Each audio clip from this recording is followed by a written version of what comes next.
Hello there, everybody. Welcome, welcome, welcome back. It's so good to see all of your faces.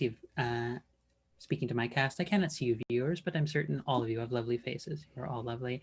Welcome back to the Heroes Without Limits channel as we are getting into playing some Quest RPG here in our Plains of Providence campaign, which is as I said before, Quest RPG campaign that we are playing in a homebrew setting of my own creation, the first one I ever made, known as the Continent of Agni. This is a place I've worked on for quite a few years, and I'm quite excited to share a different side of it this time around with this wonderful group of people we'll be playing with. And I'm so blessed to have the opportunity to get to share it with all of you in this space. Thank you for tuning in, and we hope you will enjoy the focused chaos that I think is probably the best way of putting what I think this group will do. It's we're workshopping it. We'll figure out what's the best description. Don't look at me like that, Jace. But for those of you who don't know me, I'm Angela, known in other spaces as Phoenix or Phoenix 24 Femme. I am going to be the GM role of this system, which is the guide, or in other words, as I like to cheekily refer to my players, I am the fire burb guide. That will be explained. Maybe never. We'll see.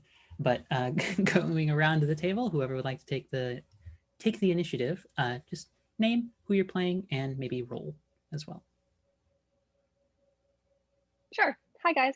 My name is Jen. I am playing Serena, the naturalist of this very funky party.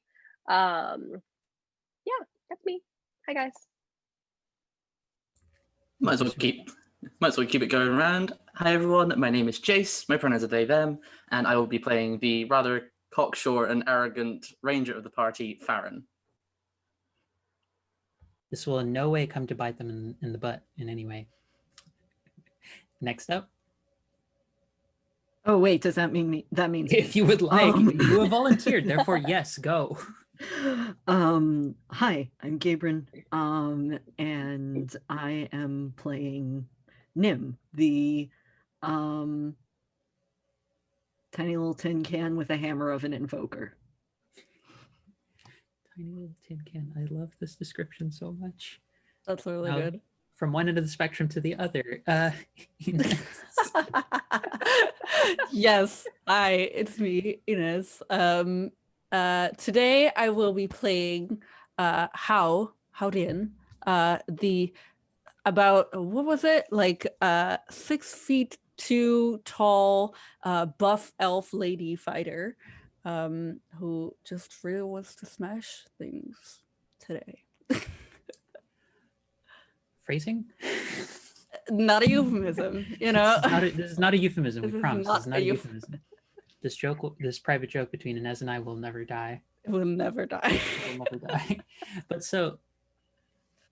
wonderful viewers who are tuning in, whether now or in a short bit of time, welcome back as let's pull ourselves back into the continent of Agni, to the space we found ourselves in at the end of last session. Our group of miscreants, bundles of chaos, delightful people with sordid and or just curious histories, all found themselves through different manners arriving in the northern region and site known as Chantico. Vast plains of earth and gold, of the color of gold dust, warmth emanating from all of them, likely caused by the dormant volcano that erupted some ages ago. How long before this, your guide will never say because she does not like definitive dates. But the group found themselves on the eve of a festival marking what is likely to be roughly 2 to 3 weeks until the very likely inception of rebirth. You arrive on the dawn of the festival of rebirth, the arrival and the end of one kindling, of one era of time in the continent of Agni, and the rebirth of the divine bird Ignis, the phoenix for whom all of creation and reality was derived from. You arrive on the eve of a festival, indulging in delicious treats, in one of your cases, literally just cramming whole skewers into your mouth, which is the correct approach to having street food. Some of you coming somewhat tentatively, some of you displaying masterful skills of marksmanship and such. Others just simply carrying on and being, hey, I'm here, here for a good time. And arriving in the midst of a little bit of a scuffle happening between a poor employee having to deliver the message that a festival performance was happening and people could not go about one of the events they were looking forward to, as another one for the whole of the community was being scheduled. And coming to the aid of this individual, the party began to slowly connect with one another, arriving at the center of this vast, sprawling four-quadrant city, each quadrant devoted to various particular subcultures and groups and populations and peoples, to look up upon the skies and see condors, riders of various peoples and those of dragonkin, bird folk, and many of the like, performing aerial feats of acrobatic amazingness.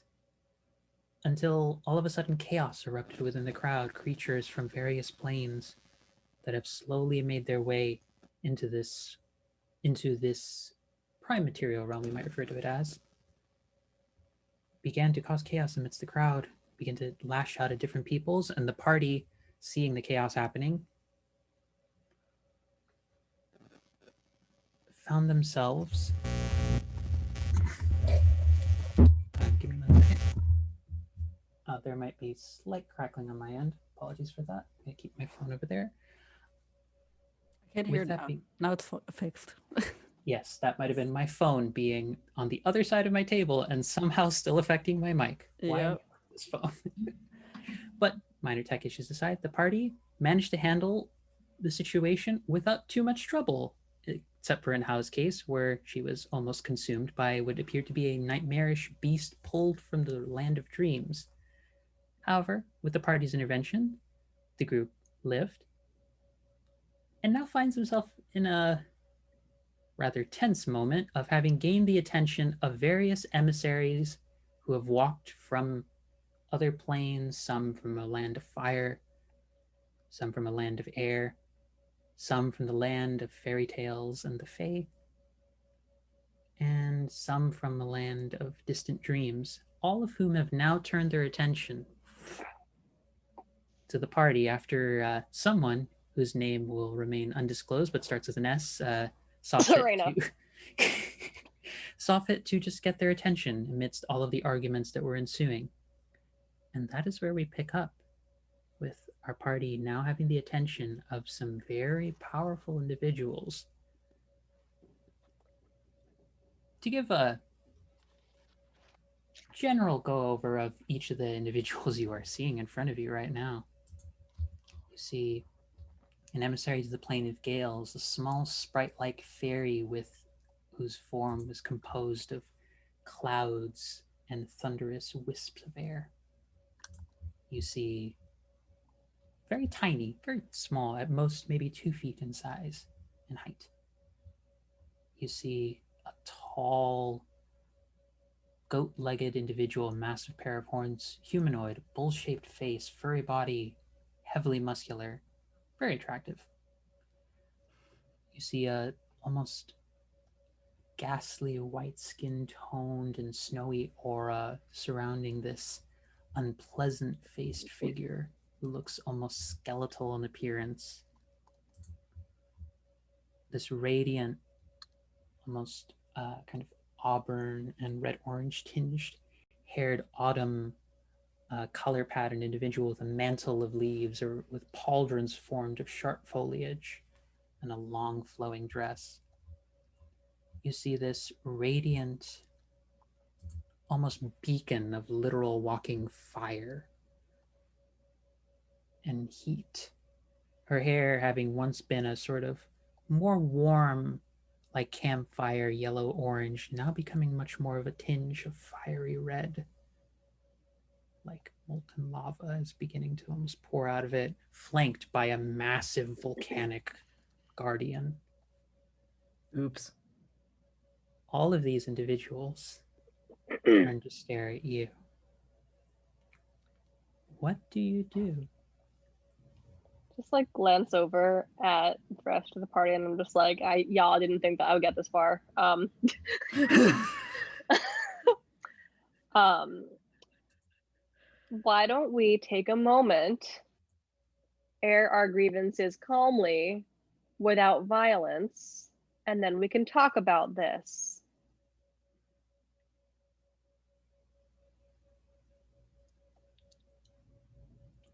Is House still injured?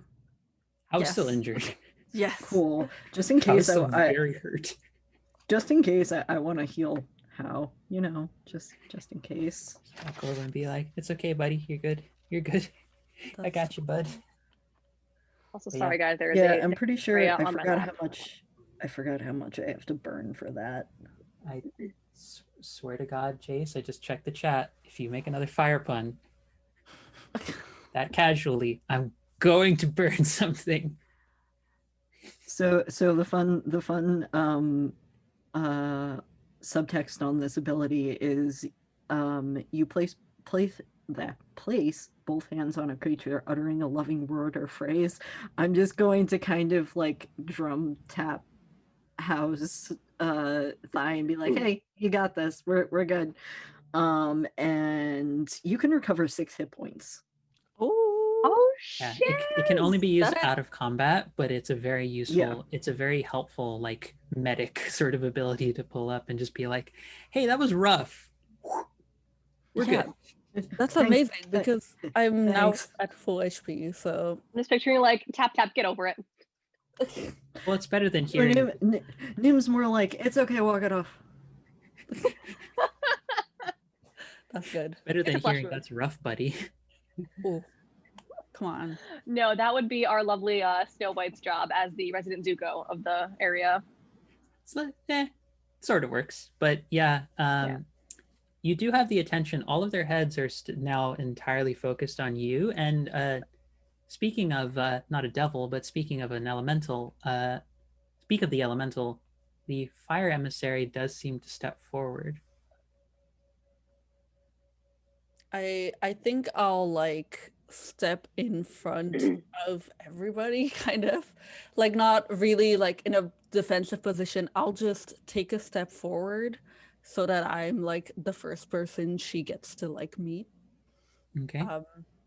And I will in what I've learned in my society in warriors like Grace, I'll just put a hand on my heart and I'll just do a subtle bow. And I say, well, I don't know who this person is. Well, they don't know who I am either, so I guess I just I guess I just Who I go am. I guess I just go, Howdian. You saw for a moment the hand had what seemed to be like a swirl of fire coalescing in the palm, and then and she had the hand raised, and you saw almost like with the slightest movement of the finger, 7 hammers had been raised by the dwarven warriors nearby her, all with flaming heads. The dwarven warriors nearby her. Mm-hmm. And then, but she lowers the hand, and all of the hammers almost simultaneously just drop to their sides. Mm-hmm. You have manners. I say, I do. I learned so from my civilization. Let us hope the rest of your group understands the manners as well.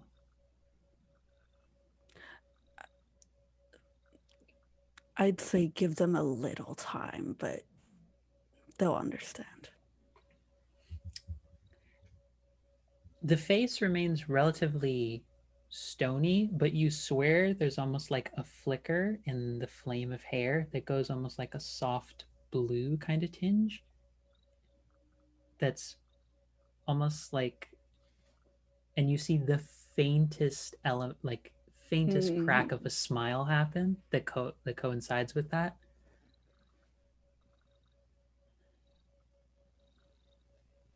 We shall grant this, or at least I shall. What business do you all have speaking to us? Well, we just, as you all saw, I hope, had a conflict with some sort of entity, uh, a fire kind of thing, and then also a shadowy kind of thing. I don't really know what they were, whose they were, where they came from, but I would like answers to those questions. So you would ask me to answer to you in this moment. Uh, Not specifically you. There's a lot of people behind you. Um, I would ask them as well. It's not that I'm suspecting you. It's just that you came forward. So I'm talking to you, but I'm actually talking to the whole group. And I like look over her shoulder and I look at this group of people that I have never seen before, and I just kind of point and wave, Like, kind of. hello. Yeah. Uh-huh. You do see. Let's see who else steps forward. Yes, we'll have them step forward. Um, you do not have to be very detailed, but who would Hal find very attractive, or what would Hal find very attractive? I promise this is actually relevant to the character who is stepping forward. Uh-huh. Um, she finds, I mean, gender doesn't really matter to her because she grew up in such a civilization where that It's really didn't irrelevant. matter. Yeah, it's irrelevant. Something that someone that is at least a little built, like if they show some strength, some form of strength, she's already like, wow, that's cool. Yeah. From behind the fire emissary, this beautiful, tall, feminine form whose hair wreathed in fire and body and dress seemed to be like red orange gold dust that had become volcanic rock in some points. You see this very buff, burly individual step forward, like wearing an outfit where it's barely it's the equivalent of almost like a tank top, like a workout tank top, almost equivalent, just a tiny bit more formal, but and has sleeves, but they barely seem to be doing anything, mainly because like the muscles are just poking through and they are very built. Indeterminate gender, very battle scarred, very much looks like someone who has been through hell or several That's hells. yeah, that's where she's like Now, dear, you wouldn't.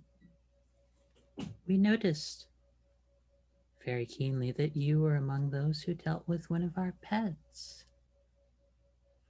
Now, you're certain you wouldn't be lying to me, of all people,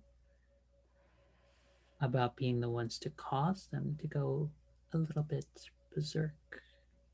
Now, were you? And it's all said. It's just said in this tone. It's syrupy. It's very enchanting. It's very it's it's it's somewhere between like skin crawling and like I cannot look away. It's somewhere, it's right on that cusp of if it went one more in that direction, you'd want to be a little afraid. But it's right there. Jim's just gonna be like, I mean, we don't look like we could do that, do we? Besides, That would be a very good compliment. I'm just there is one more thing that's been giving me a bit of pause. It seems that pets of so-called pets, if that's the name that you would like to ascribe to them, have been called forth from multiple of your delegations, which would lead me to believe that if, as it appeared to be when we arrived in this little clearing meeting area, from what I could see, you are all accusing each other. Perhaps there is some outside force that has decided to pit everyone against each other for their own benefit. No, There's no reason for all of us to send our representatives against one another, especially if we're just going to make a big show out of accusing everyone else. But a third party, perhaps, who is invested in keeping all of us occupied or sowing discord among us. Just a thought. I told you, give her time. I like glance back to the fire emissary. I believe we got off on a bit of the wrong foot earlier. Serena. She has a moment of looking almost impressed that you're still speaking to her. And she replies very, in contrast to how she'd been in the previous tone, more matter-of-factly. She says, I am High Emissary of Flame Aurora. I gotta marry her. That's a beautiful name. Miss? I'm just standing there like, I don't know how to deal I don't know pronouns. this. I don't know how gender works for elementals. How do I properly not misgender you? I don't know how elemental genders work. I don't understand. Just like, what's your gender? Fire. What's in your pants? Okay. Lava. It's like, what are your pronouns? Volcanic eruption? Something like that? But no. No, how could you not know? She would respond by saying, all joking aside, in all seriousness, she would respond by saying, this is the form that I prefer to take on when I am something more corporeal. She will work. If you would prefer he, I don't mind either. It is merely whatever you would prefer. But I'm more surprised than anything that anyone even tries to speak to me to begin with. Wow. They don't like you or something? I very tentatively look at the people behind them. You see among the seven dwarfs, one of them in the back just kind of is like holding back like a snicker. And you see Aurora turn her face, and there's like a moment where the hair goes like pure white. Oh, interesting. And just like, I think it's more of a matter of her station. I guess. I like this one. Wow. She understands. Out of character, she's cockier than Farron. Yeah. I'm sitting here like, I don't know if I should be scared or attracted. Yes. And that's the best kind there is, really. Let's be real. I'm just like, I'm sitting here like, Serena's like, she hated me like 10 minutes ago, but no, okay. You see the little pixie, the little pixie sprite like individual come up and like flitter. Be like, well, I don't exactly think that we're going to get much done if we keep arguing about any sort of things. As much as I would like to prove that any one of you were secretly behind all of this, as I know it's not my fault. I should note the fairy, they pointing to the emissaries, not your group, to be clear. Okay. The natural one over there seems to have a point, and seems to be the only one having some sense of sense. Well, here's a thought. Why don't we just, why don't we all just get a seat or whatever, or we like sit down somewhere and we just talk about what happened. We talk about what we saw. You talk about what you think, and how about we just like kind of figure this out? What happened? Why these people got in danger in the first place? Because that's the thing that we're really trying to avoid. People like getting hurt and whatever, right?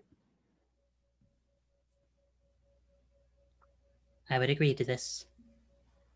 So, a council. Perhaps we shall reconvene, I think for the best, in a short amount of time. Sounds I good. think I think I think that as is often the case with individuals far too prone to their emotions versus reason, and many of you should know how to weather the storm of emotions and actually listen to reason. And you see like little bolts of like thunder shoot off of them. They're like perhaps we tiny, but should. they have like a very commanding sort of I presence. love that. It's like hummingbird wing speed. So for anyone who's I'm ever just seen a picturing like hummingbird in Tinkerbell person, style. That's really good. basically, but just slightly bigger Yeah. and more like they have corporeality, but it's very much like if clouds made a person. Love that. And they're just like, Perhaps we should take a little bit of time to assist the city in writing itself, and then perhaps reconvene for a more organized sharing of thoughts, as Hal said. and let me see who speaks after this. Yes, you see the goat-legged individual, the goat bull-faced furry individual step forward. And let me see. Let it be known that we will not suffer any indignities unnecessarily, and if it proves to be the case that one of you is behind this, know that you will not know rest. This, I promise you, is the power of the Summer Court. We shall That reconvene. sounds good. Okay. We'll just have to all agree to be civil to one another until we figure out who did this. And you see sort of slinking behind probably Farron and Nim.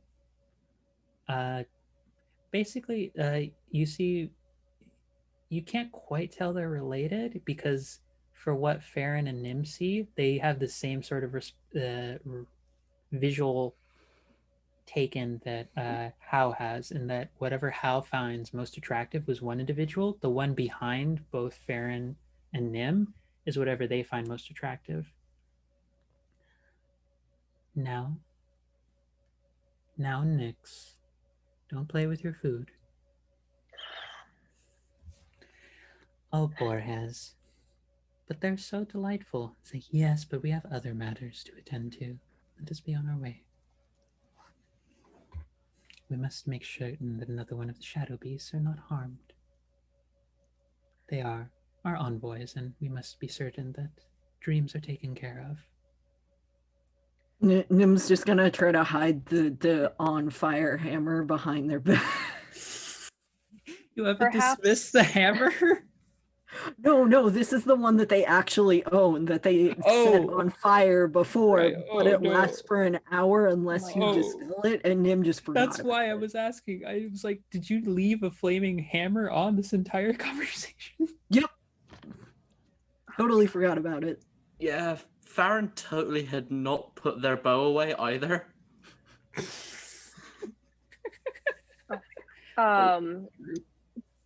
Perhaps were each of you keeping your cohorts, the ones that may have escaped or been set loose, in any particular area, or are we talking random planar tear somewhere? Each of them sort of gestures towards a tear that is still open, as it would seem that it's the way it sort of works is that they're only allowed to traverse through if the person who initially went through gives the okay. The magic seems to be tied to whomever cast it. Okay. To open the tear. But it seemed they do take some time, all of them, and explain that as far as they knew, they had been keeping a close eye on each of their respective creatures. Particularly, what you'll notice is the emissary of flame. She seems somewhat on edge, though she's trying very hard to hide it, about the fact that one of hers specifically were one of the ones that you dealt with. But all of them had a creature, but among the ones that were hurt were the pair of very seductive individuals seemed to have what was called a nightmare envoy that got loose, and the little flamekin one seemed to have gotten loose as well as something from the land of the Fae. Wait, so we just okay. We should help clean up for a while, I think. Yes. I think so too. I do want to take some time, go around the area of the original incident and everything in between there and here, and look for suspicious individuals, TM. I feel like we just need Um, to bow and be like, we're gonna try to go fix what we yeah. broke, We're gonna- and then just like walk Well, what away was broken? slowly. Let's not take blame. What was broken? Yeah. We It didn't was break it. very- They already don't trust us.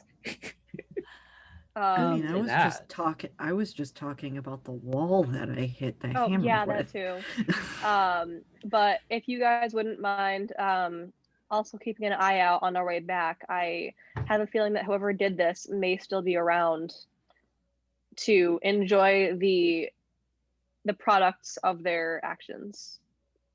Yes, of course. So we can keep an eye out. Mm-hmm. I look around and I go, is anyone still hurt? Not a from the main scratch. party. No? Okay. The Pegasus took some damage. I didn't. Okay. Also, Gilmore took a horse hoof to Oh. the face. Oh no. Yeah. Yeah. Forgot about Gilmore. I did apologize for that. I think I You apologized did. for that. You. I Okay. think you did. Speaking of which, Gilmore, in his charm and pizzazz, does come forward and he says, "Now, why don't I usher you over to where you need to be, if you would like?" And sort of lowers his voice once he get you all out.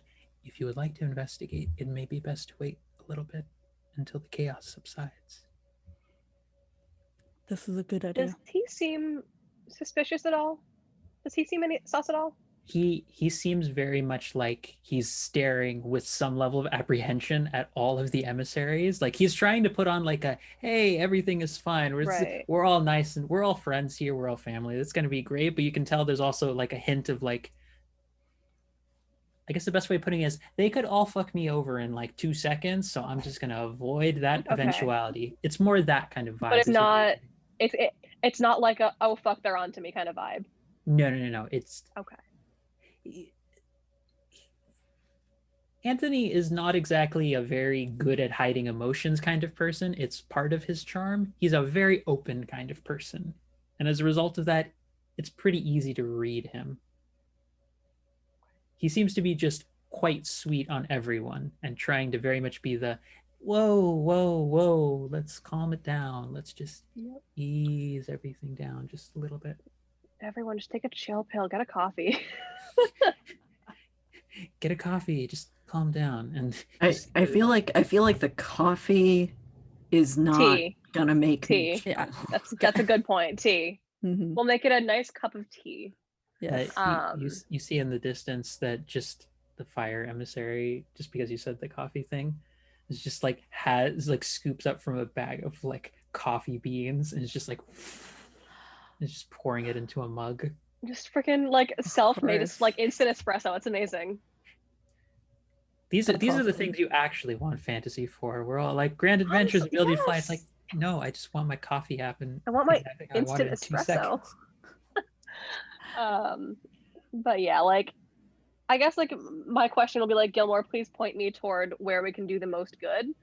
The most good you can do right now is just getting out of the way.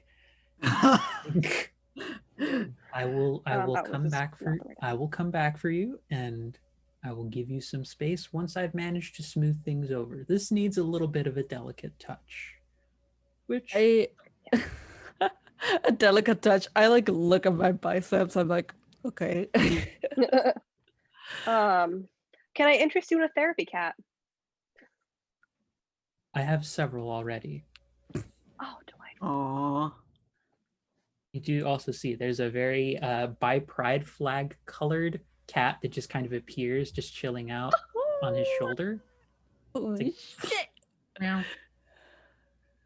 Hello. Meow. Hello. I'm just Okay, gonna like hold my hand out and be like, "You want to be friends?" So we're gonna go right back to where We're the gonna. food and the. Why don't I get you set up with someone nearby? She's a dear sweet friend of mine. Absolute joy to talk to, and she would probably could do with a little bit more company right now. That's not quite as exuberant as the crowd that's been coming through her tavern as of late. Does that work? Sure. Certainly. You said tavern. I'm good. Why don't I take you over to the Hearthkeeper's home and starts leads you all over to this very humble, pleasant looking little establishment. You see Hearthkeeper's home, and you see the sign has a little roaring fire and a smiling gnomish face on it, like an old smilish old lady gnome's face smiling on it. Mace. And as Smeeks, yes, this will be one of many angisms that will arise out of this campaign. But you see, on almost like a little stool, because the actual counter is a little bit taller than she is, so she seems to be propped up on a stool. A very old, little bit of an older lady, gnome, wispy kind of gray hair. It's kind of just parted down right in the middle, little light but very much present there. A lot of wrinkles in her face. Very warm, very charming, very like smile, very like happy expression on her face. Long sort of like apron that looks as though it maybe had a couple of drinks spilled on it, not of her own doing. And she looks as though she has a slightly harried look. She's like, "Oh, Gilmore, Gilmore! Oh, you lovely, handsome boy! Come here, come here, come here, come here." And he's like, "Oh, she's his grandma." And she's like, "Alphenia, my dear, it's a pleasure to see you. It's a pleasure to be in your tavern, as always. Oh, you charmer, Gilmore. Oh, you come here, come here, come here." And she starts like grabbing at his waist, like the side of his waist, to pull him down. And she starts like grabbing his cheeks. She's like, "You are a charmer. Now, did you?" She like notices the rest of the party. "Did you bring back friends, or?" She's like lowers her glasses a little bit. "More than friends?" No. Nim just like friends. Hopefully friends. Hopefully Yeah. friends. As charming as they all are, Alfenia. Simply new arrivals in town, here for the festival, unfortunately involved in a little bit of chaos. But no worries.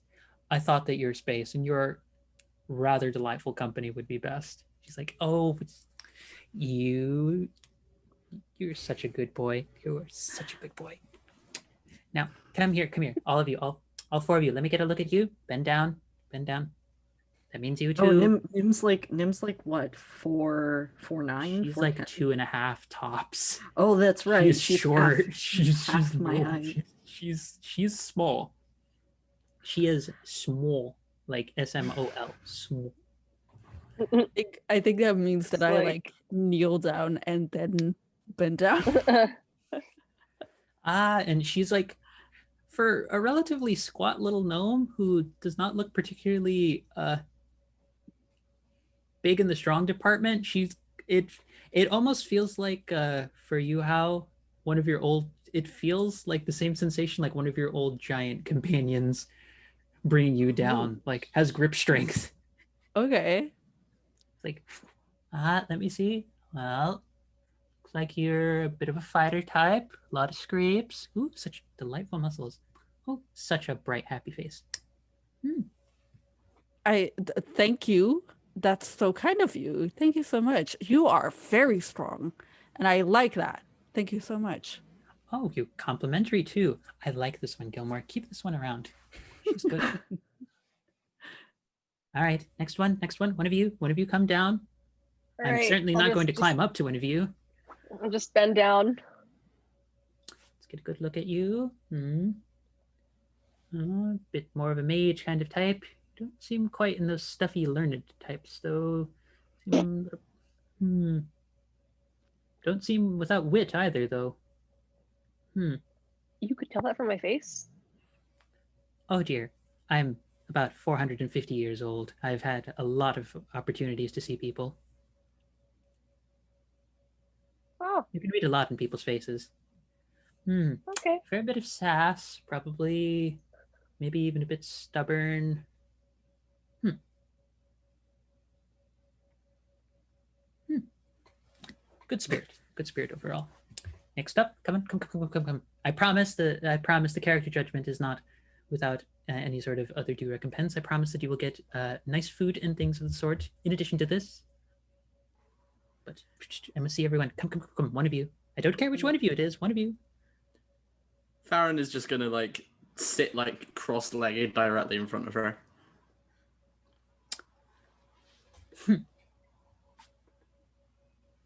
Bo. Goes back, looks at a little message. It looks like a little piece of parchment she's written. Oh, so you're that one.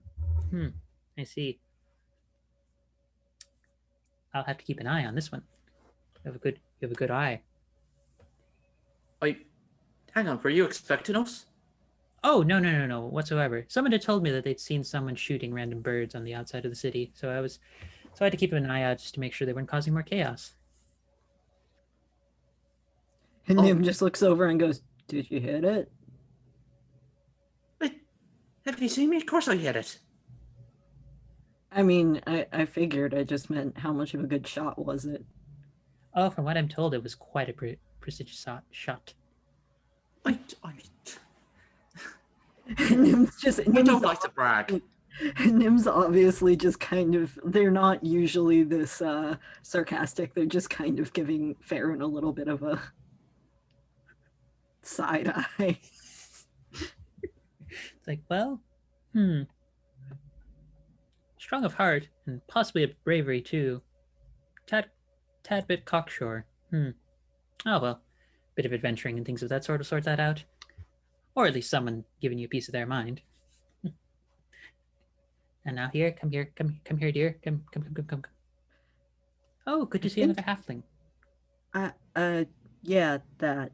Mrs. Farron just kind of. They don't have to lean over very far. So I think they Nim bends have. down? Nim bends down. That's right. Farron was sitting. Wait, are you Right. actually sitting on the floor? Well, I think they had said they were cross-legged, just sitting on the floor, just being harshly burned by this very kindly old gnome. Yeah, pretty much. Meanwhile, voguing and everybody else in the tavern just looks over and goes, "Oh, hey." Nim's gonna take out. I think they had a little coin from last time from someone in the caravan that they got. Ah, yes. Oh. Well, what do you know? I haven't seen one of these in over 100 years. Huh. That earns you a special. What is your name? Nim. So yours was Nim.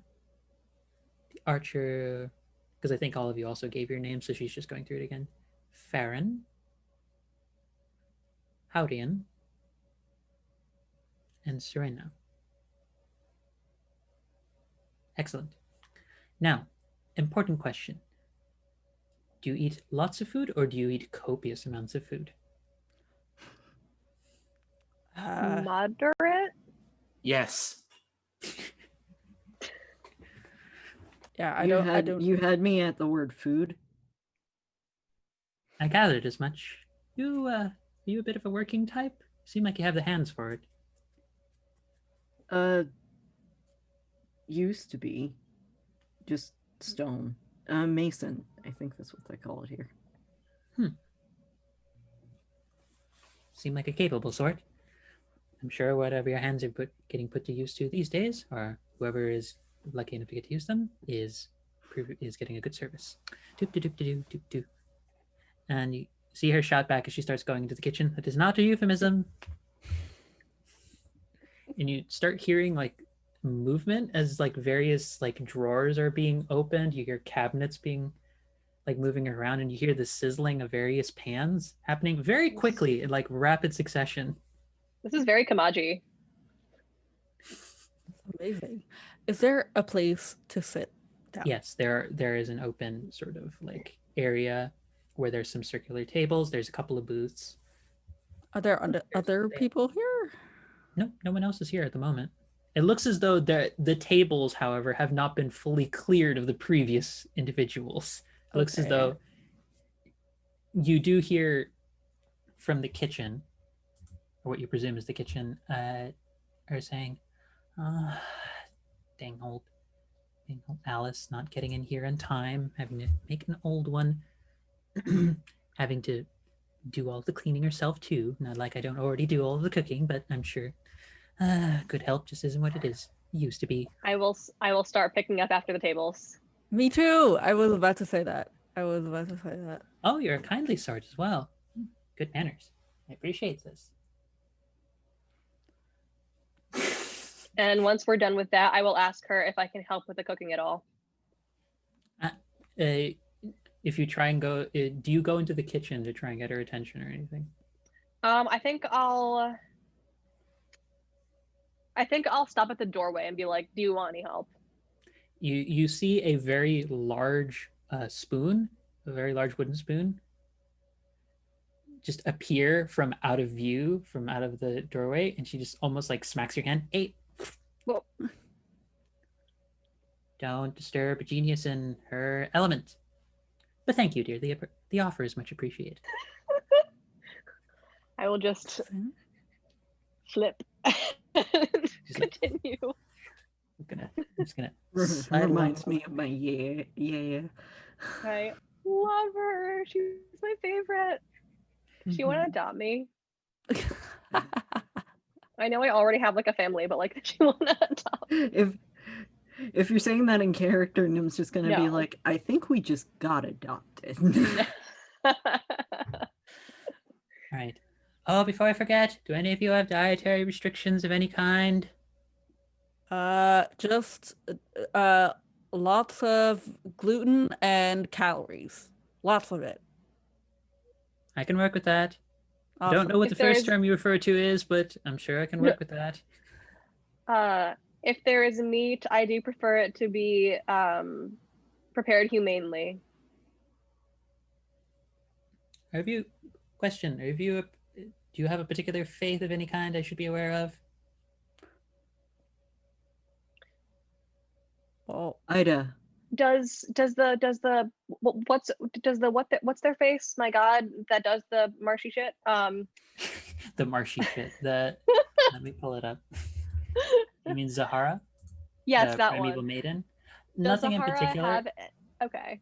Nothing in particular. The humane element of creatures that are consumed, of flesh that is consumed, would be that sort of thing. I figured that may be the case. I didn't want to assume it in case it needed to be blessed in some particular capacity. Also, I give players free jurisdiction if there's something that you believe in your interpretation of the faith that there would be a thing. To make certain that I not give you food that has not been properly blessed. Just making sure I have to cover all of my bases. just food is fine. Excellent. Simplest thing for me.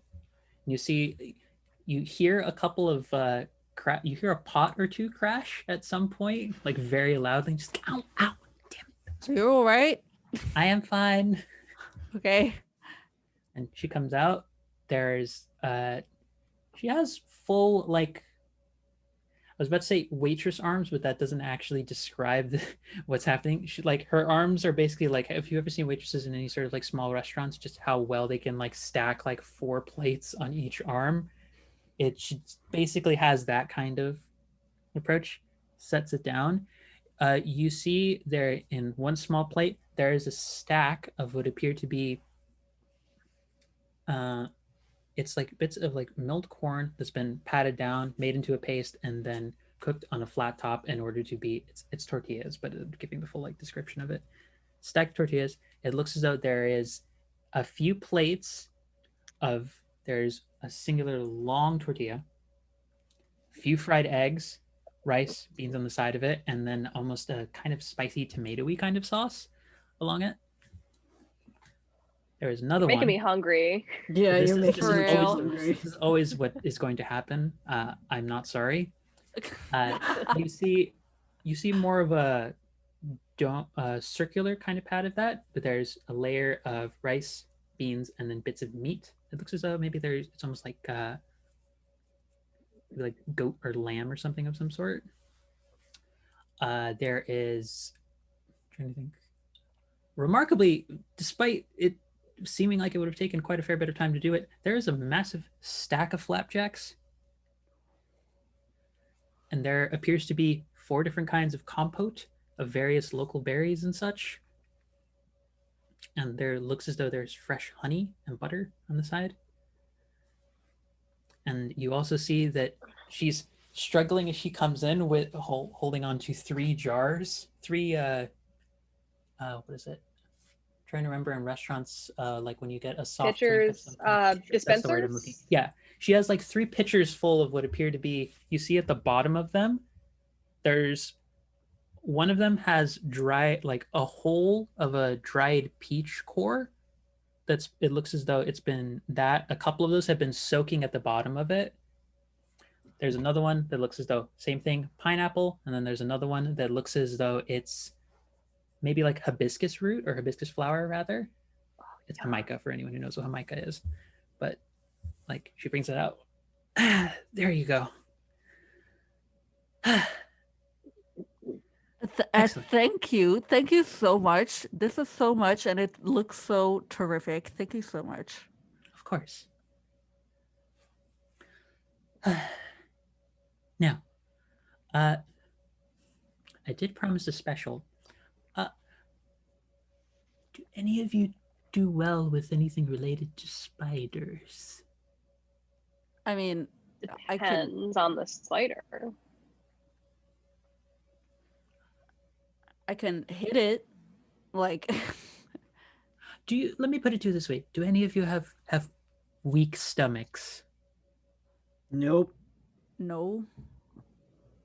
No? We shall see. Let me see her go back, and she makes what looks like kind of a scrambled egg mix.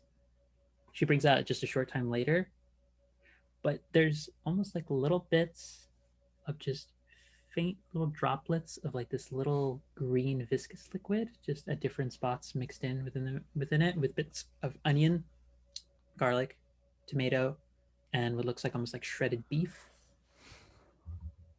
It's like, I warn you, if you would like to consume this, do so at your own risk, but I did promise you a special. This is called the spider's bite. Ooh. That sounds fun. That sounds so cool. I will take a whole ass bite. I've heard of this, but I am very, very curious, so I'm doing the same thing. Is Farron taking a bite? Oh yeah, he's going. They're going Okay, in. I need a d20 roll from everybody. Lovely. Oh, I'm gonna Food, regret this, aren't I? Food, that's when you want to hear you Okay, need a D20. That's a roll. 15. Okay. 19. I got a 3. Ooh. Okay. Natural 1. Lovely. Oh no! Okay. I'm gonna die. No, it's fine. See, the way that Angela's looking right now is just It's not fine. don't love it. Don't love it. So I would like folks to help me work out this one. Oh god. Oh no. And everyone can do input. But I am curious if Jen or Gavin have any particular ideas or suggestions for what happens to Farron and how related to this. Because Serena and Nim, you consume it and it's like this sudden sharp punch of spice that feels like right on the edge of, like, if you've ever eaten a very sour dish that feels like it's gonna like ruin the inside of your mouth, but it backs off right at the cusp of being too much and painful. and it just sinks into this kind of almost savory, salty kind of taste to it that despite from what you can tell if you just take a bite of the eggs by themselves without any of the bits that have the liquid on it, they don't seem particularly flavored. It's the right amount of like heavy salt and like almost peppery, garlicky kind of content to it that balances it out in just the right amount. That's what happens for you succeeding. What happens to your two friends, or at least your allies, in this? Because for the critical fail, there has to be a lingering effect that carries on past this. For the failure, there has to be a minor setback. I mean, I'm all in favor of like having like a slight it's like you're talking but like your mouth is full of cotton. Oh no. Oh, that's But we rough. need Like Farron to be able to for that talk natural people up one. later. It's true, I'd but say how long it would last. I just said it's got to feel like something for at least a little bit. Farron's the Yeah, one who's like- having the worst part of this is the problem. but like for Hal, maybe just like oh my god, I need milk right now, and like their face turns not red like you would think, but like kind of green. Yeah, Yes. yeah. It turns the exact color of like the spider venom. It's like eating a ghost pepper, but like instead of turning red, you turn green. Yep. Yep. I think If that's it's like a right. ghost pepper, does that just mean that Farron is trying to consume massive amounts of water and cry? Yes. I Well, guess both of them, I think. sweating out of every orifice, just Yeah. Oh, And definitely like poor Farron, like has cotton, like feels like they have cotton in their mouth for a while. Mm-hmm. Are you okay with this outcome, Farron? Oh dear. You're welcome to say no to it. These are just ideas, folks. We're Let's just spitballing, go like, for it. ideas. Oh no, no. what about instead you just occasionally do the like No, maybe it's like I'm trying to think of he's- a more amusing thing than just maybe it's he's just fine, but it's just it messes with your speech. Yeah. Or maybe he Just a just like little bit. feels the burn like They. like oh they maybe they like feel the burn like very like long afterwards and they're just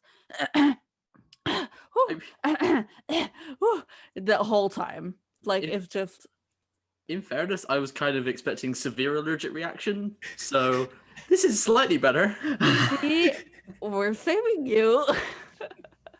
Plot This is twist, why I you're wanted to severely ask. allergic to eggs. To eggs. That's oh, the no. plot twist. The plot twist is allergic to eggs. Oh, Yep. no. Well, shit. They're allergic to eggs. Oh no. Oof.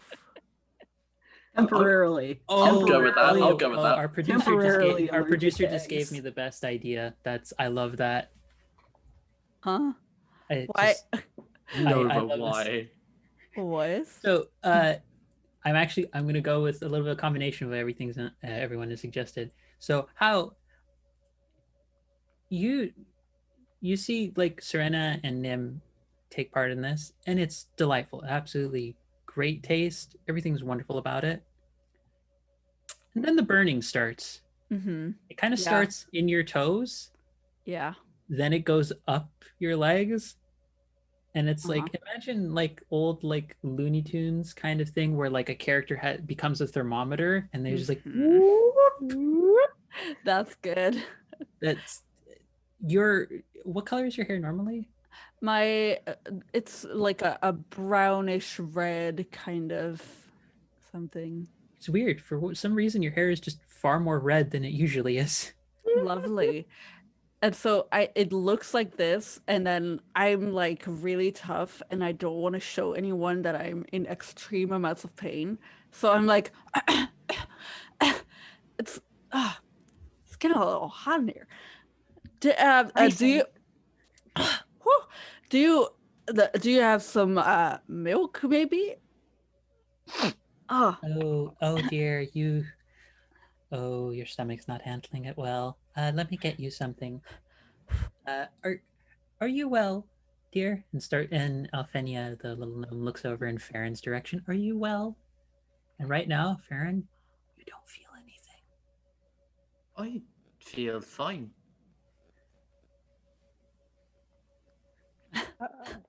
Uh-oh. You don't feel anything? I'm sorry, but I don't. Oh my god. I'm pretty sure you could punch me in the face right now. I wouldn't feel it. Oh Let's my not God. do that. I just But- start taking off like pieces of my armor because it's getting so hot. It's getting real hot. It's getting hot in here. Yeah. They must Take have off all a of your stomach of armor. steel, damn. Yep. Is there milk being brought out for me? Yes, Because there's yeah, like okay. a few jar. It's kind of a it's more like a rice that sort of had like a milk cinnamon sort of mixture to it. It's horchata for anyone who knows what horchata is, but it's Oh, I basically love horchata. It's so yes, good. it's I'm gonna go off base here just a tiny bit. It's a Salvadoran version, so this one is kind of a pinkish sort of color to it. Ooh, fun. There, Pink true story. There are different kinds of horchata. Mexican one is not quite as pink as the Salvadoran one, but I didn't even know. today you learn. Yes. But yeah, I'm like, just like Farron, you Farron, you keep eating. By the way, you taste everything else. You don't have a reaction in the moment to the pepper, to the spider's bite dish. That's never a good sign. yeah. No, it sure isn't. This I'm is gonna be just- fun later. Yeah, because it's not a good sign because you see me downing milk. It's like glug glug glug like down the sides of the face, just Yeah. absolutely, yeah. I mean, If- that said, a lot of my friends, like in real life, will eat like a bite of like certain foods that I make, and they will go for the water, and I'm just like, You you've made a mistake. Also, like, Farron being Farron is just going to turn to Hound and just be like, I thought you were tough. Because they can't feel anything. I am. What are you saying? I'm not. I'm not tough. Excuse you. And I like I'm drooling. Milk coming out of the nostrils. Yeah, yeah, totally. And like all down the like she's wearing clothes underneath the armor, of course, and it's like drenched in horchata. It's just It's definitely one of those kinds of things where it's like, for all intents and purposes, Farron, they seem fine. yeah. You know, I'm just on hot ones and I just died. You know? I just took a hot wing too many. Well, dear, I think we'll be fine. Just I'm going to. You see her just leave the pitcher right next to you. I'm going to set this here. Now, what sort of hubbub have you all gotten yourselves into? it's more of it's less of a hubbub that we got ourselves into, and more of a someone created a hubbub that we, fixed. And then you decided to create more of a hubbub by openly confronting the emissaries. It's true. However, it was a calculated risk. But boy, I'm bad at math.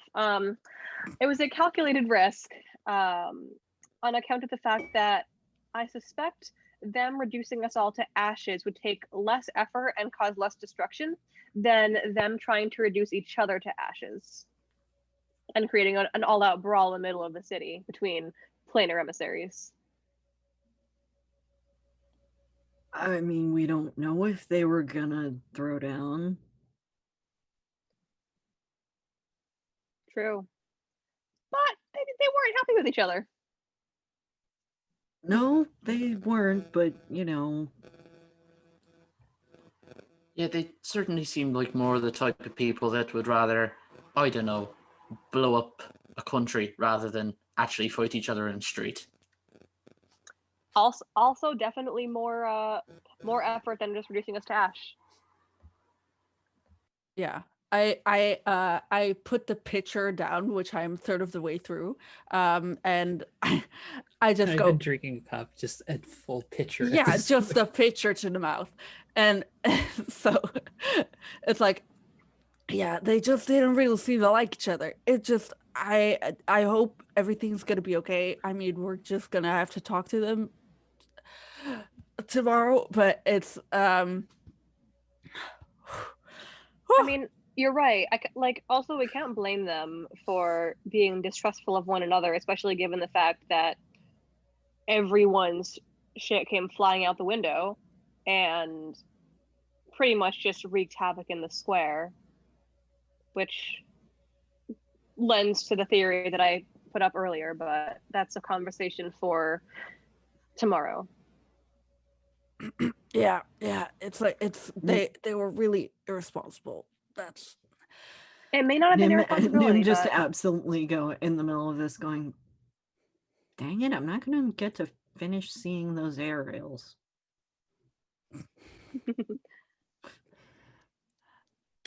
but in any case, long story short, some part of the planar delegations seem to have gotten loose and wreaked some havoc, and it seems to be put away and put to rest for now. But there will be some conversations happening once the affected area has been cleared out. Well, dears, I'm sorry that you've had to get yourself into a mess right when the festival was beginning. We've had such good news happening lately, with the heralds arriving to let us know that the festival should be getting into full swing, and with from all the different things we've been hearing as of late, though, you know, festivals seem to always attract some level of chaos. Normally only run a little bit ragged, but it's been a bit tougher as of late. Finally starting to have age catch up with me. It only took it 100 years. I actually, like, while I'm drinking, I'm like,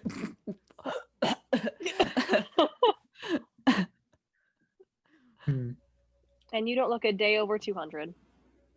Oh, well, aren't you just so charming?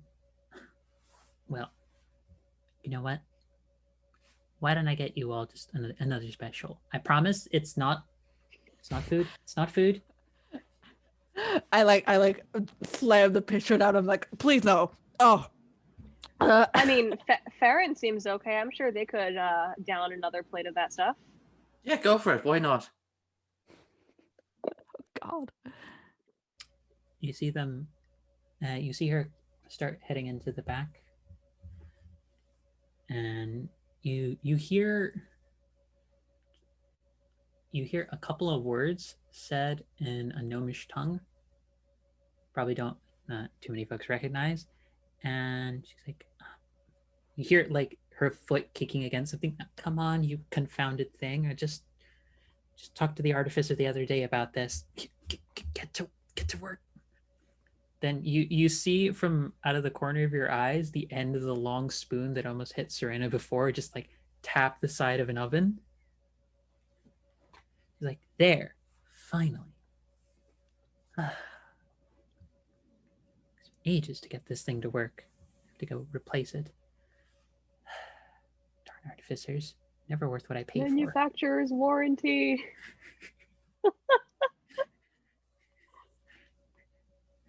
Nim's gonna look over at Serena and just be like, by the way, I didn't thank you from before. Thanks. Oh, I mean, I don't like seeing people try to abuse their position. And it seemed like they were trying to be rather intimidating to someone who was just trying to be helpful. I mean, I'm used to it, but thank you. Not something you should have to be used to. We'll try and get that through people's heads. I think mostly we got to figure out what we're going to say tomorrow. Yeah, I mean, I was thinking of taking some time tonight, whether it be in this form or another form, to walk the city or fly the city, depending. See if I can get an idea of what's going on. That's a good idea. And damn it, there goes my night. Well, if you like, we can strike up perhaps like a cat or a bird and a person roaming the city tonight, seeing if we can get an idea of what's going on. I mean, I don't want to be out exactly if there are nightmares walking around, but I suspect they're going to have an exceptionally tight rein on their creatures, especially after today. I'm hoping, at least, that they'll be a little more careful about the locks on the metaphorical or literal doors. Well, we'll see. You see, coming back, there is kind of she sets down in the center of the table. This is a specialty of mine. It normally takes me far longer to get this to work, but finally got the damn oven and everything else to actually function to help me make the sauce appropriately. It's a very heavy custard with kind of a like burned caramelized sauce on top. It's basically flan, but it looks as though it's almost been it's a little bit more solid than like a real world equivalent of it might be. So it has more of a like solid cakey kind of texture, but it still has this kind of like softness and not as rubbery as normal flan would be, but it's just a little bit more like it won't be cut immediately by a spoon is the way I put it for texture wise. But sets it down in front of y'all. There we go. This should be good. Something a little bit more on the sweet end of things. My apologies if it's turning to how. Apologies if the first one was a bit much. I have to remember that not everyone has the stomach for that kind of thing. No, it's all right. Normally, I'm way into spicy things, but this one just got me. It got me, gal. It's a delicacy of the region. We try and infuse actual bits of spider venom from some of the larger arachnids that are around here and try and condense it down into something that, when prepared properly and with the right amount of adjustment to it, it's meant to tantalize the nerves, not burn them. Maybe tarantalize the nerves. You know what? I hate this. So I gotta go. I'm out. I warned you all at the beginning of this. I warned all of you. I was gonna turn to her. I was did. like, I don't think salt and pepper counts as spicy. Oh, shit. Oh, shit. It's Nim just trying not to laugh. just, you see Alphenia just sort of gives the look of like, starts busying herself behind the counter. She's setting aside any of the dirty plates, and she's like, you can see her shoulders moving up and down a little bit, like she's probably laughing, but she's keeping her face entirely away. It's like, wonderful. It's like, oh, looks like we have another guest. Oh, delightful. Let me go see who they are. Oh, well, aren't you gorgeous? It's like, thank you, my lady. My wife! Ah. The person I'm wondering if they still want me dead or not. Is this the right emissary? Actually, Yes. what you see come through the door is not one you have seen before. What? This being who walks through, it's this is an unsettling comparison, but I promise it's not, because it's more just the flowy nature of it that is what I'm hinting at. For anyone who's seen live action Harry Potter films, with the way the Dementor's cloaks sort of just ethereally Oh, I float, love it. this individual has that sort of aspect to their dress and form, but looking at them, it's like starlight has coalesced into a humanoid form. These rich sort of like nighttime, like think moonlight casting light all across the surface of a deep blue lake, with at different points colorations just fade into these hues of deep purple and black with this central core of white. And My other wife. the whole of the individual, the hair, it is wreathed back and flowing just very casually down, but it streaks both in coloration and in the way that it's been done. It's almost like if you're imagining shooting stars flying across the sky, the way the streak sort of pattern, the colors are just pulled back and just all across. And the eyes are like pure, like orbs of yellow, and the face seems perpetually shrouded in dark hues of black and like almost magenta tones. So it's very hard to actually make out a face per se, but you know by nature of how the individual moves of when they're talking to someone. And the voice has this sort of, it's very ethereal. There's a sense of disconnect, a sense of a person who's always speaking somewhere from far beyond from where you are now.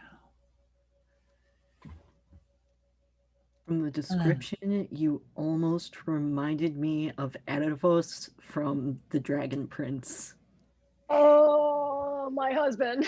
I've not seen that, but if it's close to that, yes. Very similar. That definitely, yeah, Starelf that definitely has a big white star in the middle of his chest and definitely is not wearing his robe all the way closed. Oh, of course not. He's like isn't he like 6'5" too, or something like that? Big, tall horns. He's tall. I should also note she's about 7.5 feet tall, or they're about 7.5 feet tall, actually. Let go. I'm sorry. I mean to leave immediately.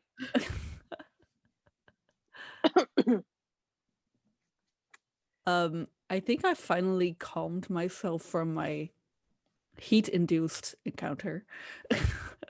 and went right into another one. I guess, yeah. Because I look at this person and I just kind of... Oh dear. May I speak with all of you? Sure. Of course. I am not intruding on anything, am I? No, not at all. Nope. They're like, even if you were, I wouldn't tell you. Yeah.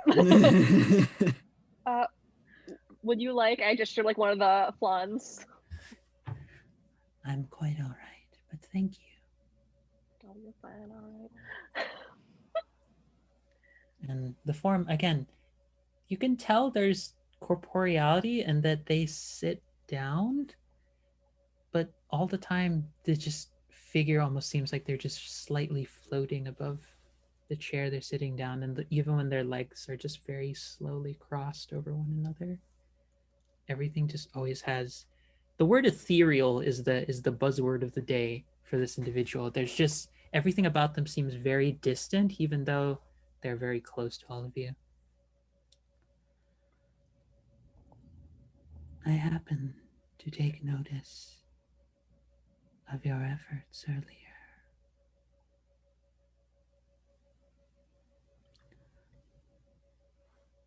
My apologies for the other emissaries. We are all rather fond of where we come from and do not like the idea of our wills, let alone our homes, being questioned.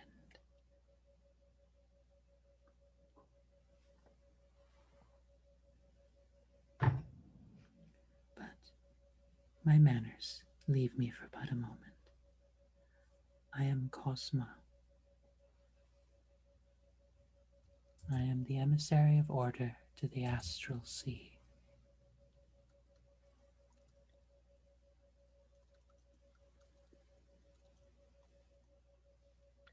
Nim, it's really nice to meet you.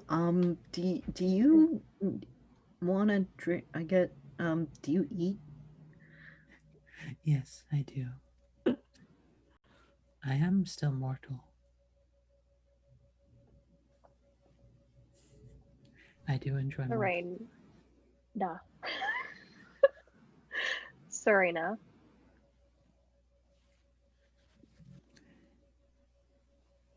You, as both of you look, there's a moment. One of you looks and you see it almost looks like a pair of balanced scales, right where the face should be. And then when Nim looks, it looks like you see almost like a fish, like face that appears, not like the actual face, but like a starlight, like pattern of like a fish. Like a constellation.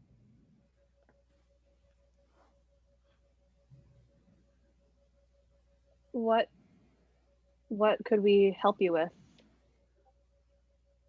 I overheard that you believe perhaps someone is causing chaos. This is not something I can allow, nor am I fond of, and I think it would do us all terrible harm if this were to continue. As such, I would like to ask if you might be willing to look into this more thoroughly on my behalf. Funny you should mention that. Nim and I were actually just discussing the possibility of spending a little bit of tonight digging a little deeper into what happened, seeing if we can track whoever is responsible for this a little further, or at all.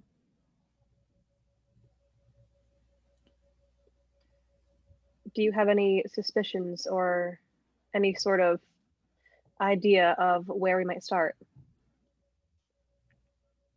I would suggest the square where your encounter happened.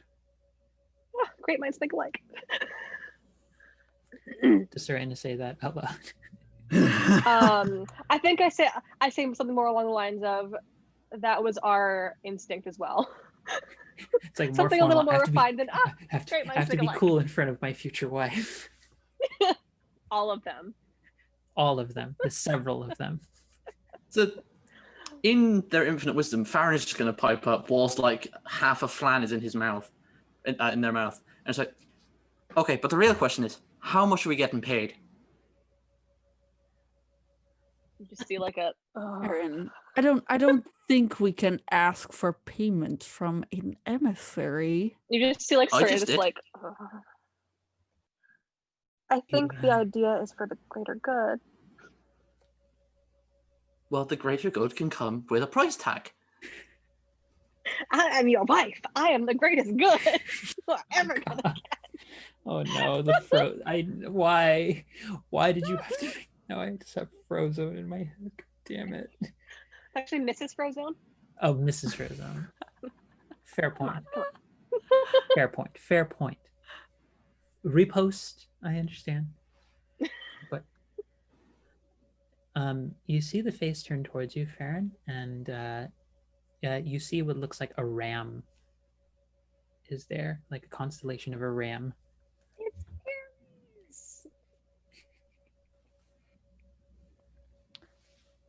And the individual says, well, I had hoped that simply clearing the possibility of discord and difficulties for your own lives would be enough. I would be more than happy to offer some sort of reward. Gestures back towards the group, it's like, see? I just like mutter into my hand like he doesn't speak for all of us. They don't speak for all of us. My bad. Yeah. Also, Farron, right at this moment, as you're feeling most assured, you start feeling like there's a lot of saliva just building up in your mouth and just kind of like drooling a lot.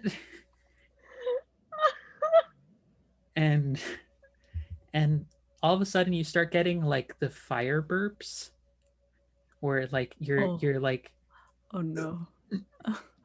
like just a little bit of that, and it's not consistent. Like one second it'll be like every 5 seconds, and then it'll stop for like a minute and you feel perfectly fine. The drooling just stops, and then you feel like you have an intense spicy blast of heat in your mouth. This will happen for the rest of this conversation. Oh no.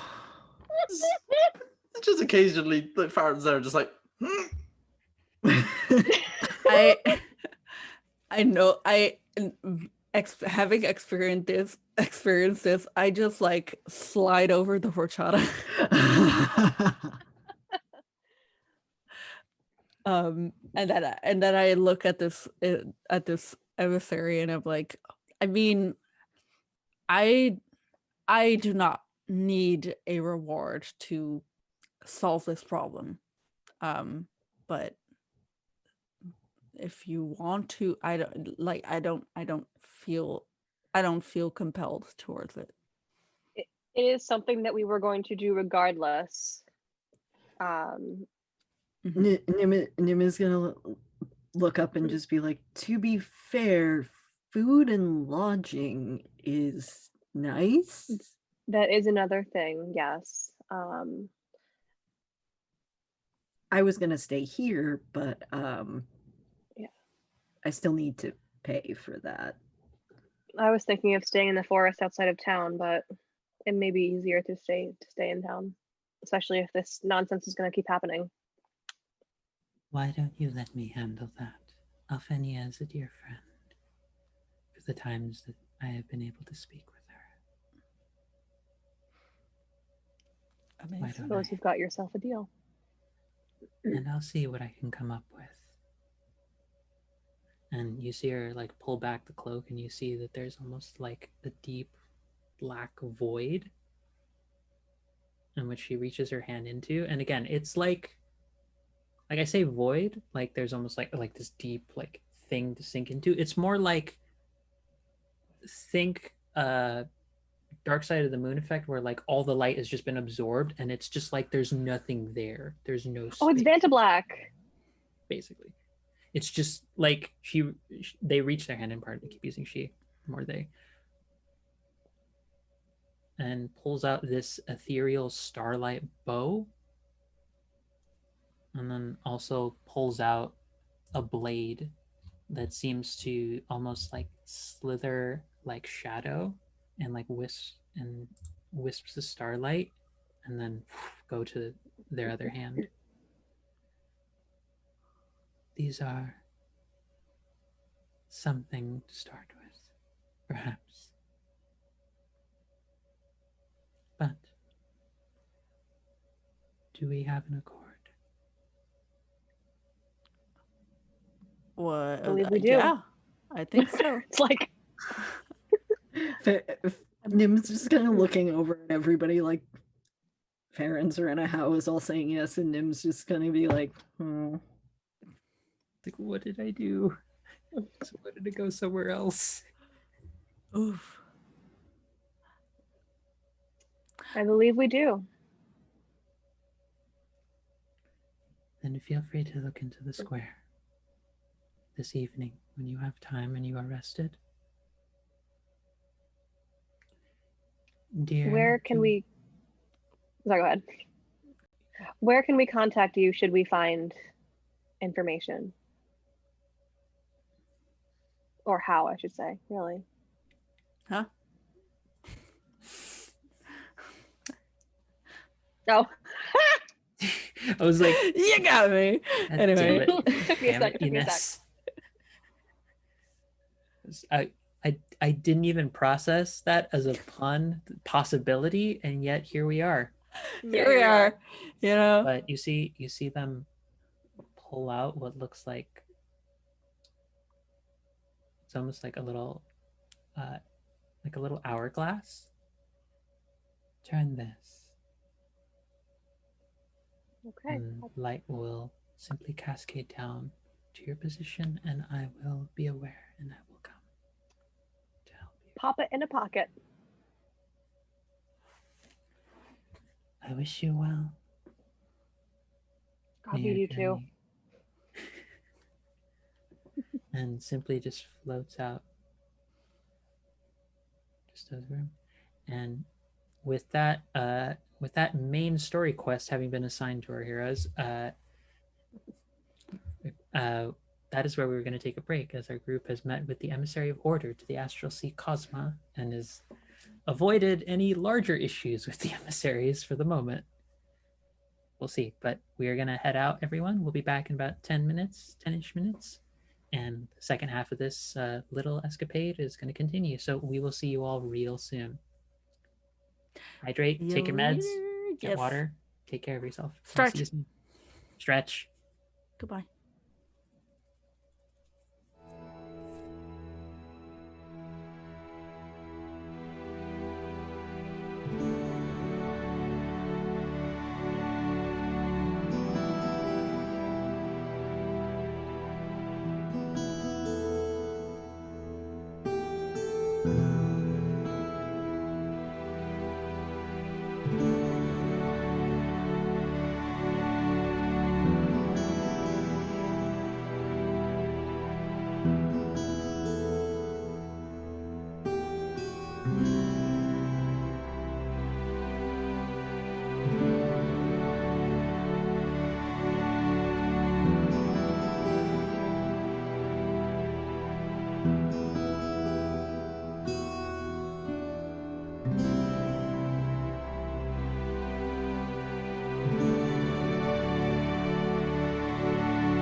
Hello there, everybody. Those who are traveling the interwebs and happen to stop by, or who have been with us for the whole of this session. We return to chaotic escapades, thirsting, and all of the getting ourselves involved in what kind of situations that is Plains of Providence with our cast here in Quest RPG in this homebrew world of mine. So, the group has just finished a conversation with the emissary to the astral sea, the emissary of Order Cosma, who has simply floated away after enlisting the party and being asked, initially with some level of gumption and then some level of embarrassment immediately following it by Farron, to look into the matter that precipitated the chaos at the festival aerial performance that they were witness to earlier in the day. And now, with the party having consumed heartily, and with Farron reaching the end of the cotton mouth and the end of the I am drooling and I cannot stop it, help me effect, what would you like to do? I mean, I guess it's investigation time. We should probably drop some of our stuff in rooms just so we can like at least lighten our loads a little bit. But I agree. I think it's investigation time. Yeah. I will likely be spending a reasonable amount of my investigation time in animal form. Fair warning. Just so I can be a little inconspicuous. If one of you wants to just walk around with me on your shoulder or head or some shit. Sure. I think you'll have the best vantage point with me. Because I was thinking maybe pairs. Yeah. Are we sure we want to walk around? Okay, we'll do Paris, I guess.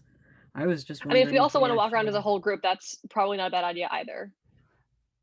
Yeah, it just would make us a little Conspicuous? Yeah. I mean, there's that, but also not wanting that someone be to caught, just right. off us. It would be Yeah. pretty easy to see if we can borrow like a couple of like steins, for example. We could act like, you know, we're just having a good time going out on the town. Oh dears, if you need something like that, I'm more than happy to provide. Thank you. Amazing. You see her like you see Alfenia like pop her head out from behind the door. I would die for her. real. But yeah, we can always take on the appearance of 3 people and their mysteriously following bird. Don't talk to me or my investigative support cat. Yeah. Like ever again. Exactly. But that wouldn't be a bad idea. Did you have something you wanted to say, Farron? Yeah, I was like, how easy is it to get up on the roofs of buildings here? Oh Not dear. super difficult. Hold on. For me, easy. Give me 1 second while I chuck my phone against the wall so it stops interfering with my thing. Don't do that. Minor technicality and tech issues, dear viewers. I'm trying my best. But it would not be super hard. It would just be probably a just minor check to see that you'd avoid any unfortunate consequences. Okay.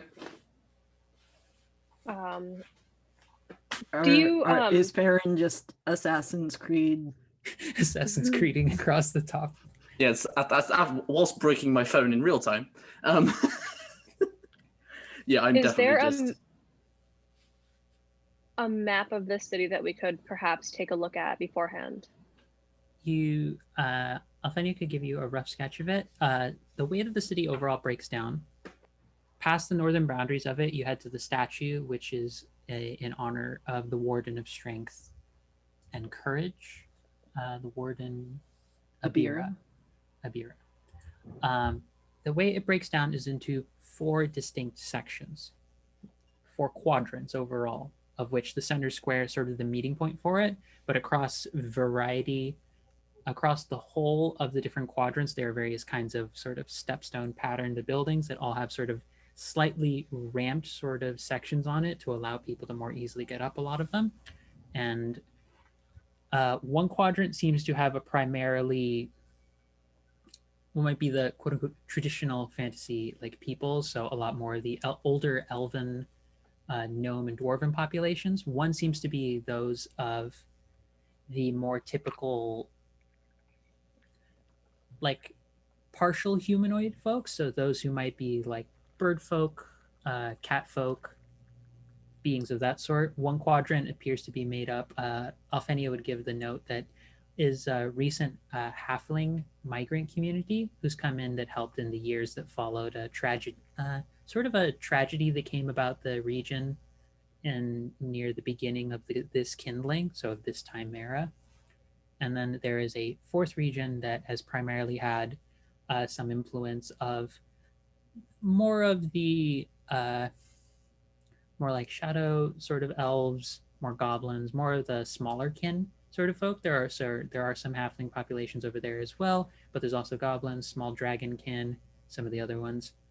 Essentially, the small folk section, less by like people reserve them off, and more it just seemed like different cultural subsections built up over time.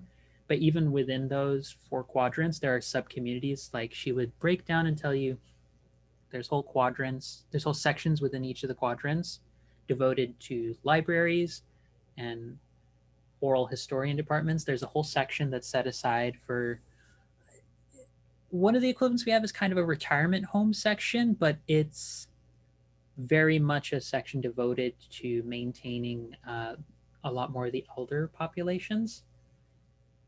And depending on if the party has already started walking around, you would also see that there are some folks who are inebriated, or there are some folks who look like they're almost like having like anxiety attacks at some points. That you see a couple other people are like, hey, are you okay? Like you see this really massive, super burly and muscular like orcish fellow is like looks like they're like panicking a little bit and like having a hard time breathing. And you see this very squat little goblin just like coming up to them like, hey, Sam, it's okay. It's all right. Hey, breathe with me. Here, watch. Here. Okay, what are 5 things you see? He's like, I see there's a bit of fish over here. You see there's a cart over there. You see there's a barrel over there. I have my 2 hands over here. I don't want to hug him so much. It's like, okay. Well, you usually you want to point out kinds of different things not in your body, but that works too. Okay, do you hear? Okay, 4 things you hear. Okay, 3 things you feel. Deep breath. And the goblin's like maybe like 3 feet tall. And the orc Slightly fellow's shorter like than him. yeah, and the orcish fellow is like 6'2", and is like has this very like anyone else might it seems like is steering away from the fellow, but this like very squat sort of goblin has just been like, hey, you okay? And it's like, yeah, it's just a little overstimulating.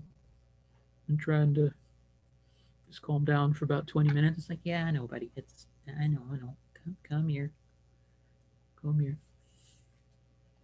This little goblin's like trying, like almost like climbing up his shoulders and like giving him a big hug. It's so Like, hey, sweet. Very cute. like you're good. But so there's are we libraries. The libraries, older relative, older folks' homes, and then just the overall quadrants. The square is sort of like the dead center point that intersects all four. I mean, that was where we had the fight, so Yeah, we should definitely start there. I do have a small question. Yes.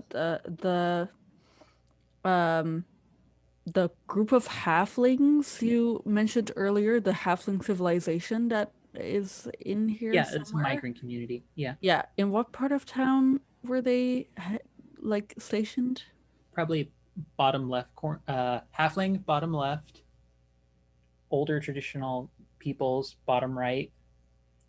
Part humanoid, top left. Top right is basically a lot of the small folk, quote unquote, the other small folk. Got it. Like there seem to be folks of various kinds of parental backgrounds and parentages and such that roam around. You do see what look like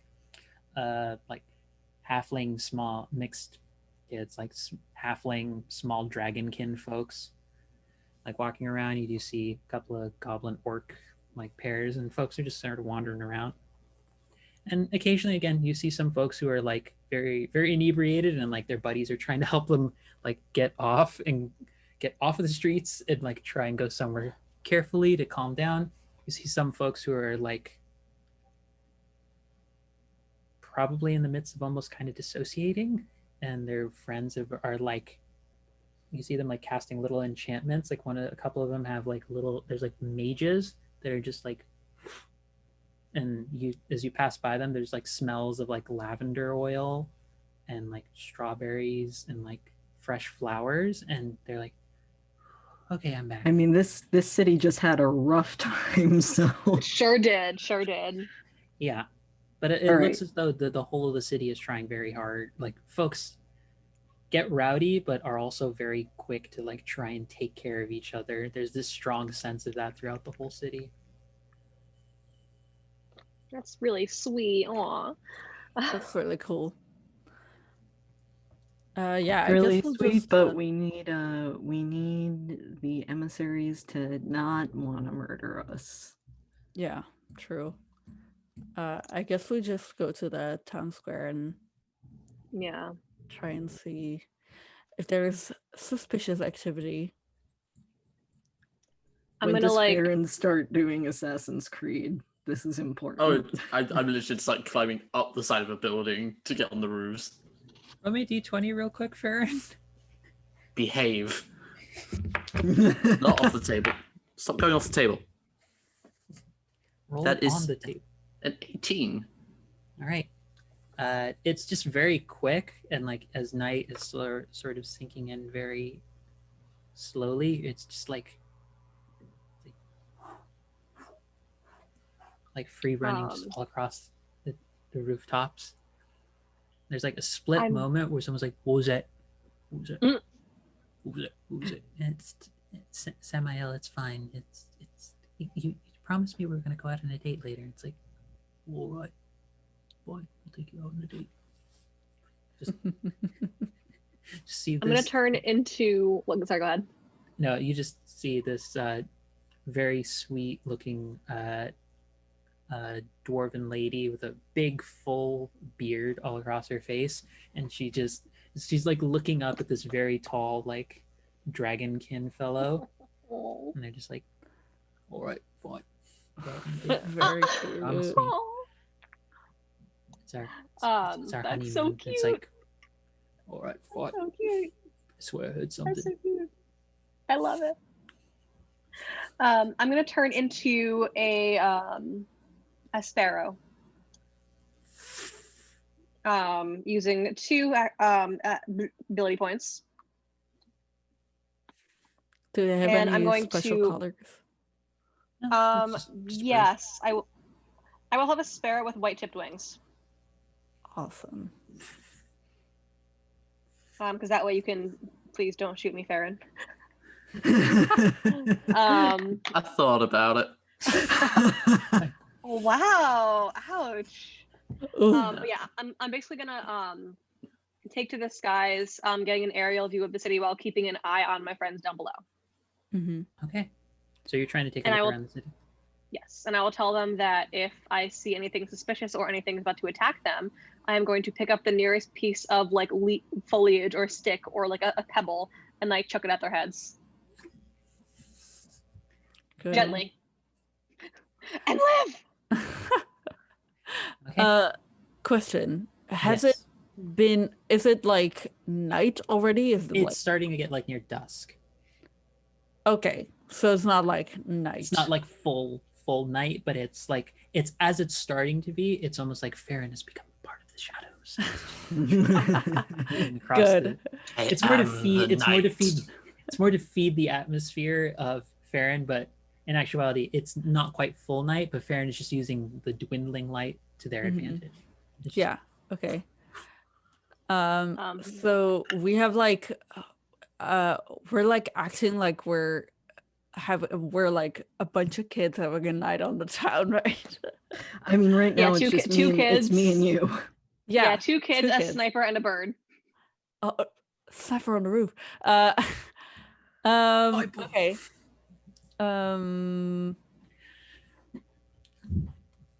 I'm thinking of how that would have that play out.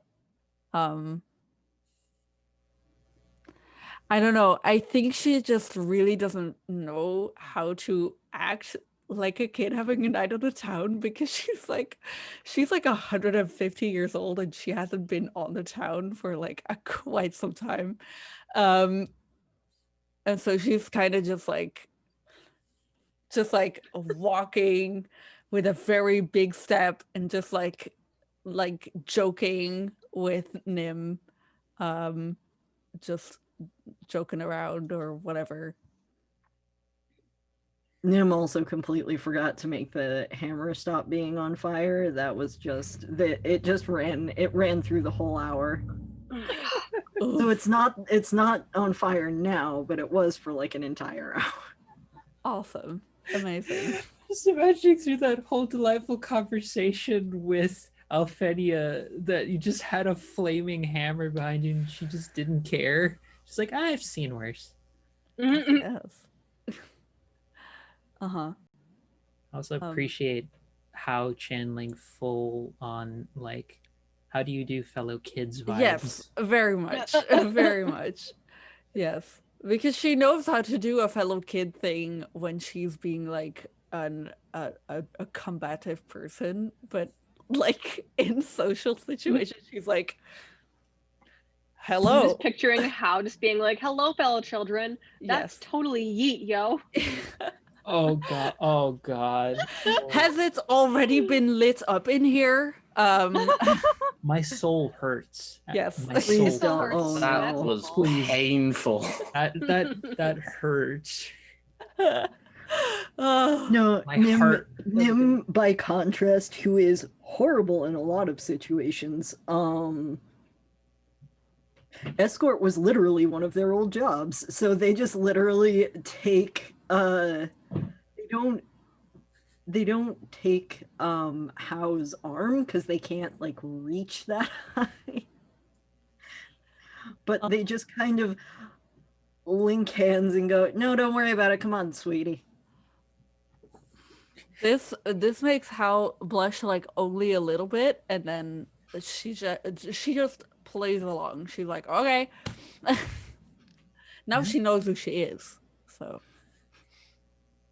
So the group is we're having charming date, a bird, and Assassin's Creed happening all at once. Yeah. It's not the kind of phrases I thought I'd be saying in a campaign, but I suppose here we are. You know, But- this is it. I would like. Damn this chat. How do I fire a big flaming hammer for my bow? Y'all, Ah. I would like everyone to roll me a d20 to see what the overall success or what you're able to turn up with just roaming around, and if anything is immediately catches your attention. All right. So I think I just switched with Farron. I got a nat 1. Okay. 16. How? I once doing? again rolled a 3. So Once again. yeah, yeah, that's 17. Love of God. Okay, that was like, please, for the love of God. okay. Please, The someone bird cannot be beside the the only bird who person to can't see talk. things. The sniper on the roof. Well, your I two mean- aerial people see something. Yeah, at least the two people in the air So- know what's going on. Do you carry any other weapons beside your hammer, by the way, Nim? Um, Oh I no. think they probably have a knife, but that's probably less Are you of a getting weapon, more just pickpocketed? a. Yeah, they'd have like a travel knife, like You see this very charming, actually not so much charming, just very pleasant faced. The best description I can give is seal folk individual, where for anyone who knows what a selkie is, basically think humanoid seal person just casually comes by and seems to be with average height, so about 5'5", 5'6", and is just chatting very merrily. They have an outfit that the best I can describe is it's like the most butch trans pride flag colored selkie with a button up that you've ever seen. Okay, that sounds amazing. And the other individual is wearing this taller, kind of more probably like wood elf kind of disposition.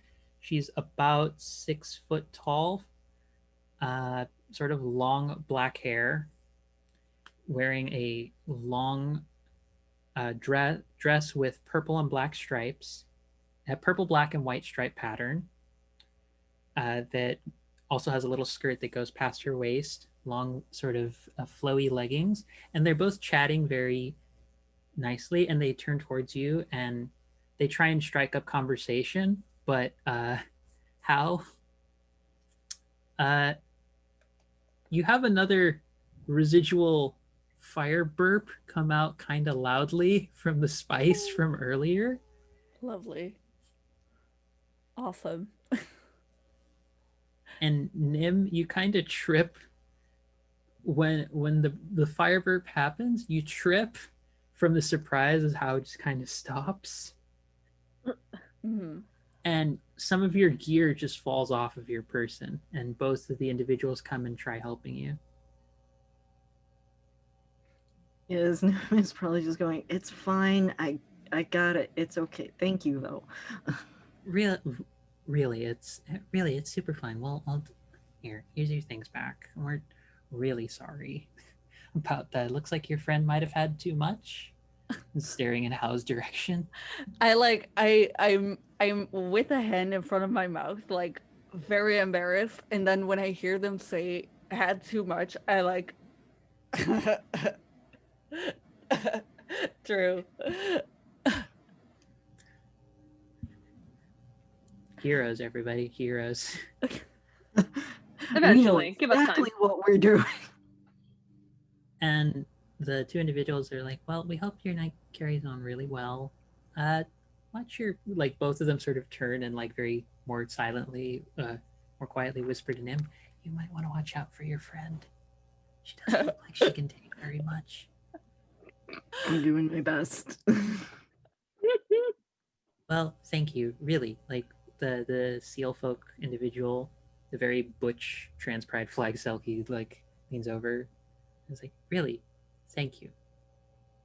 And then they pass by you, and you start finishing putting your things together, and you realize your knife is gone. There we go. There it is. I think I used that more than the hammer. As soon as they have like passed, I like wave at them like last time, and then I turn around and I'm like, "Are you okay? I'm so sorry." Don't worry about me. I'm just gonna. Don't tell Farron and Serena that I just got pickpocketed, please. Do we see it? I was about to say, would we have seen that? You see something else. Because you both rolled success on yours. You coasting around, you see two different things. One for each of you. So, Farron, you start looking around the area because you two aren't as distracted by trying to indulge in pleasantries with people who pass by. Serena, because you're a bit smaller and able to fly around, you notice this near one of the stalls that must have been a little bit away from the conflict. This kind of slick green substance. It's near the end of one of them. And then you look up for a second, and a little bit of ways, you see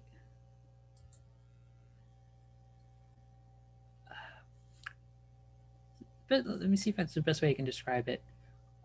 So do you know aliens from the movie Aliens, like the xenomorphs? Unfortunately, I know no. the concept. Yes.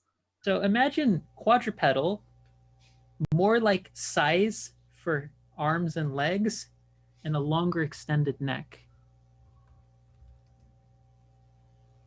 Like You right in see- front of me, or like a little No, ways you away? just some distance away. Like you look up and you catch the faintest glimpse of this. Not massive, like about the size of a dog. Just goes up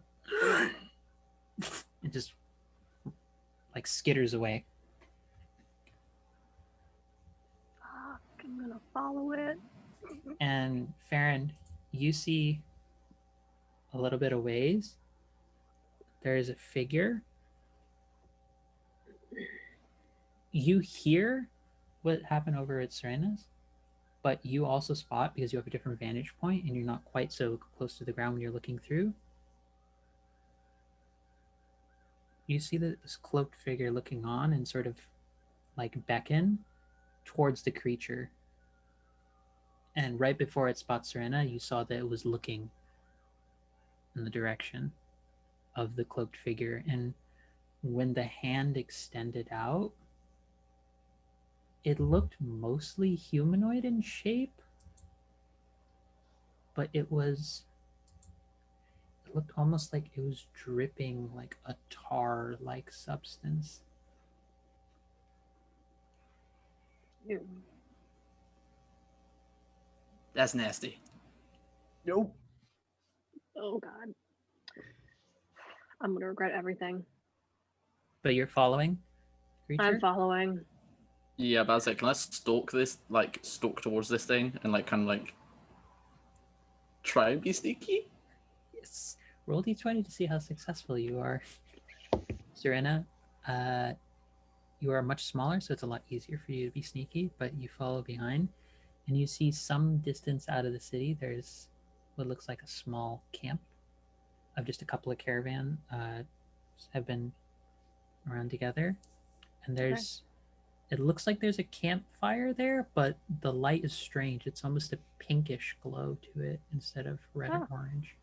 Sexy. I assume that the creature goes like toward that camp. Yes. Okay. 17 All right, I for will. me. Oh, nice. Yeah, I'm gonna like once it gets past the wall, I'm just like, cool. I'm just gonna go back and not be dumb. And I'm gonna go Make back poor to find my choices. friends.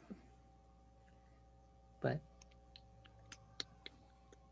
you see there's another creature a bit of ways from one of the other caravans. This one's similar, but this one is octopedal, has more of a furry arachnid back half to it, and Some more tarantula.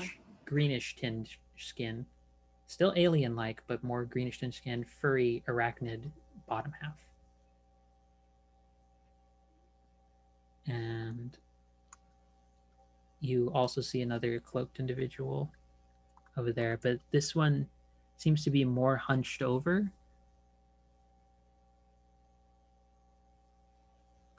And when you pass by, you catch a glimpse. It only has a singular eye that takes up a good chunk of its face, piercing yellow green to it. And even through the cloak, you see there's almost like slightly spiny protrusions coming out along its back.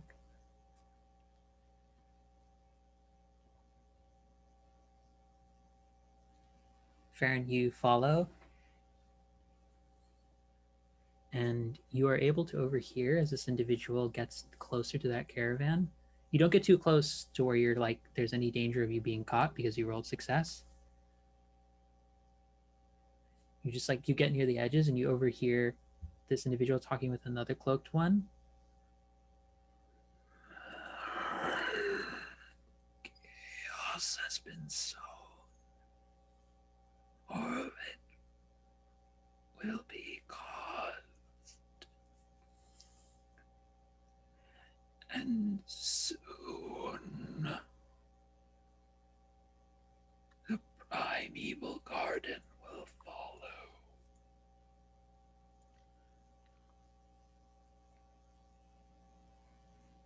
And then the mountains will know our Lord's arrival.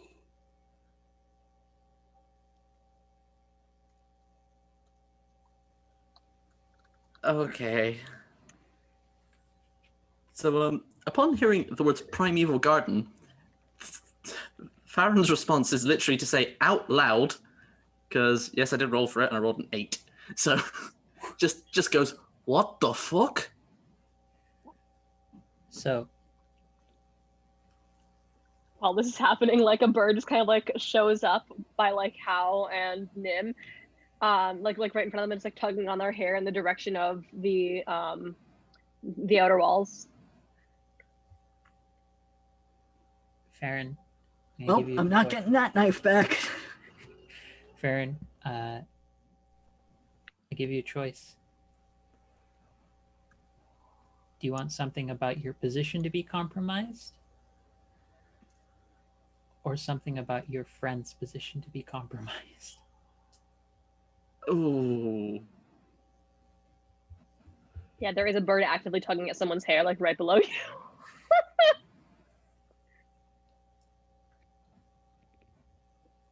Okay. My position. I was gonna say I won't hold it against you if you throw us under the bus. Neither would I. I feel that I'm just imagining like they look down and they see like a bird like frozen like mid flap, just like pulling on this poor Scrooge's hair. just like they see that, but then also they hear, thinking they're completely like hidden, just What someone the just go, fuck? "What the fuck?"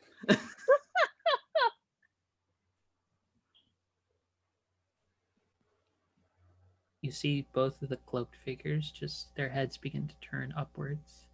Oh, I don't like that. And you. So.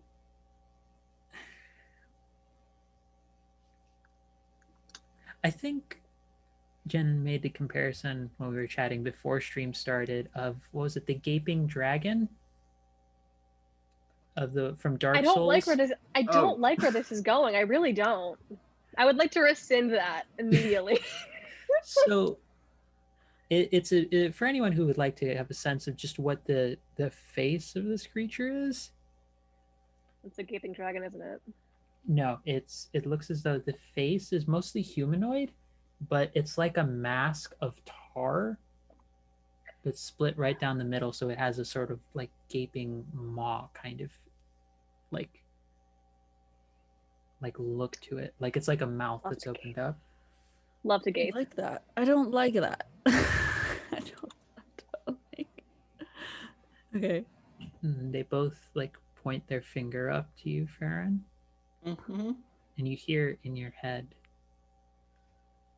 "Do not interfere. The bird, the divine bird, and its power will be for our Lord."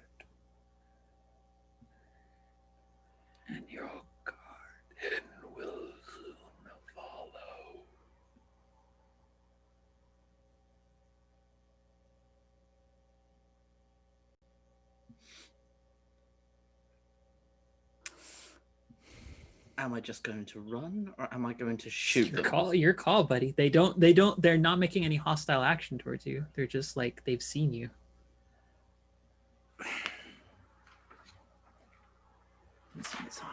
Also, Serena has bird flown all the way away from this, and it's just you're with the rest of the group, but the group is probably now aware Farron's in a bit of a compromised position, but are out of sight of the other two. Right now, their attention is focused on that, and you're in stalls just on the edge of the city. And the caravan's Okay, away. so... But... Evens, I run. Odds, I fire. Oh my god. Your call, buddy. It is a 2, so I just bucket the heck out of there.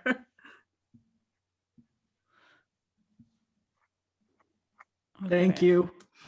Yeah, you know. It's like this. Do we see Farron like yeet themselves out of there?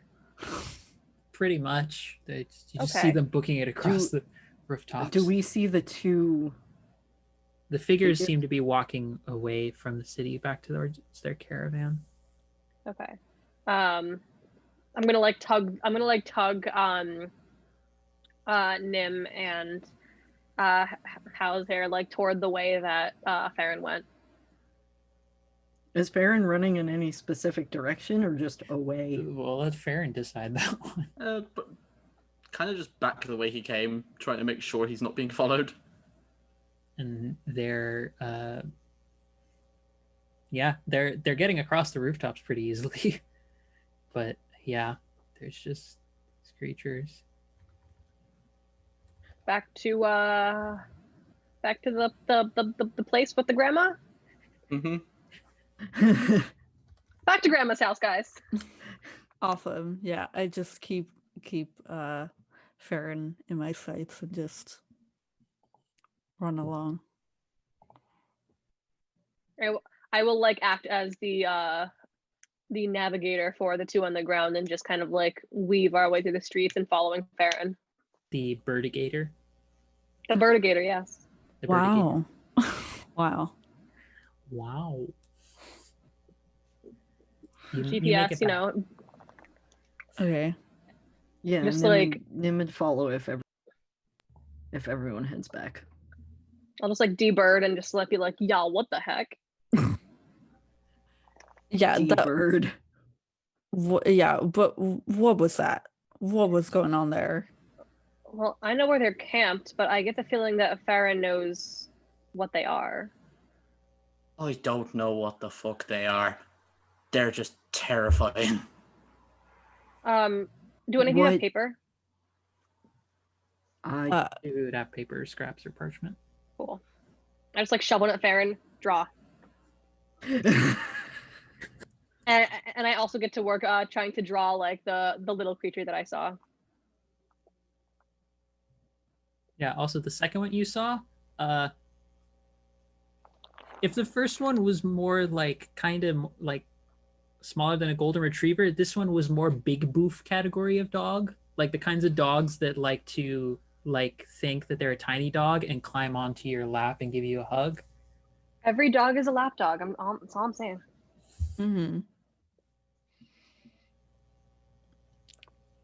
Okay. Farron, did you find anything else out about these people? Like why were they there? What were they doing?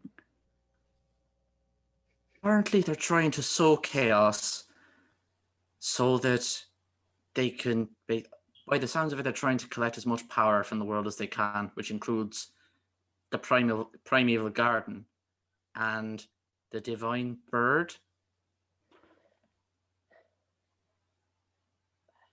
You know, I'm gonna go out on a limb here and kind of say, doesn't the world need that? I mean, I think so, yeah. So this was kind of think how bad things could possibly be and add another like trunk load of bad. I get the feeling they're trying to. Should we call Cosma? I think so. I think this. Yeah, I forgot about that. Okay. Everyone's like, we're scared shitless. What do we do? I don't know. Call the person who. Yeah. I'm just gonna like be like. I would like to summon Sailor Moon now, please. I'd like to summon Erebos's Ereb- spirit, please. Please. And it's like a beam of like moonlight just sort of goes, and it's like, imagine sort of the pattern that like a leaf that's caught in the wind has, but it's like wisps of starlight that just sort of slink like smoke around you, Wow. and then just sort of appear. Cosmo appears in their form. Yes. What have you discovered? I just like turn my paper around. Some green slime, one of these, and a camp outside the city with a perfectly normal campfire, except it's a little too pink.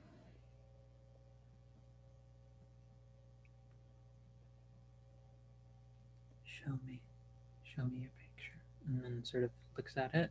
And again, it's really weird because they take it in hand, and you know something's grasping it because it's being held up, but there's not really like a hand per se there. Just some Just like- mysterious force.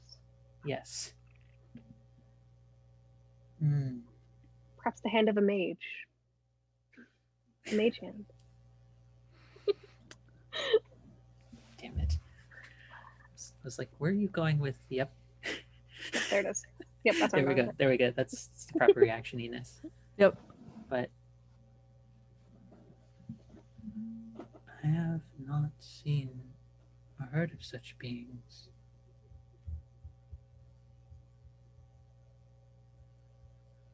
Farron, remind- you said something about chaos, right?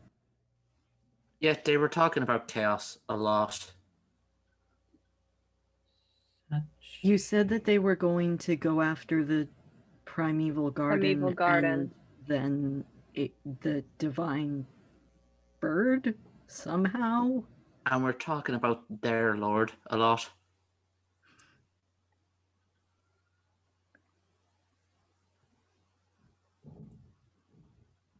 Let me see if I might summon someone else who would know. Phone a friend.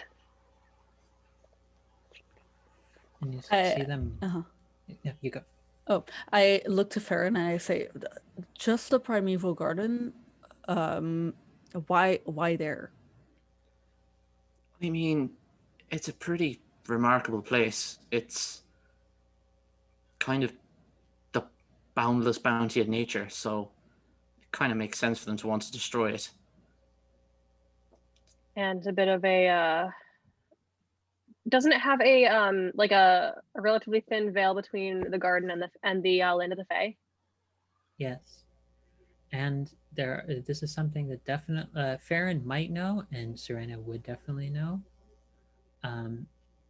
The place is often at times referred to as the lingering will of Zahara, the primeval maiden herself. Themselves, really. And as a result of that, it's said that the very land is enriched with their magic and their life force.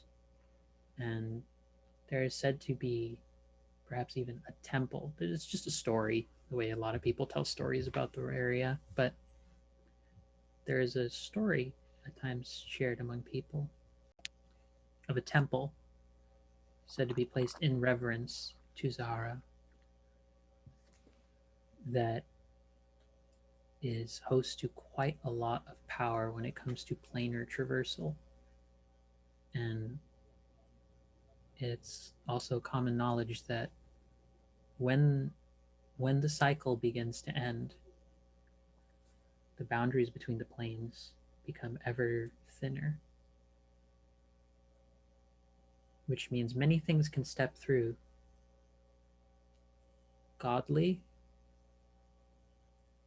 and that are of divine nature, and that divine nature can be sacred and benevolent, or it can be something quite profane.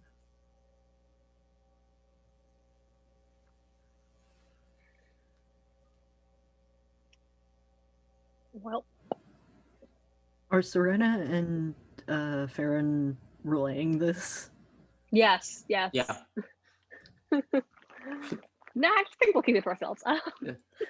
Farron's probably getting a little lost in that like fairy tale because that's like one of their favorite stories. Like they want to go and find that temple.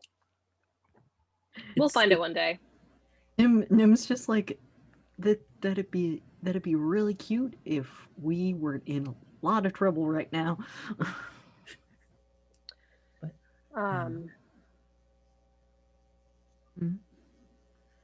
You watch as Cosmo sort of steps back and pulls from the cloak once again to create that space of shadow, but sort of sets it down on the ground in the tavern. And you watch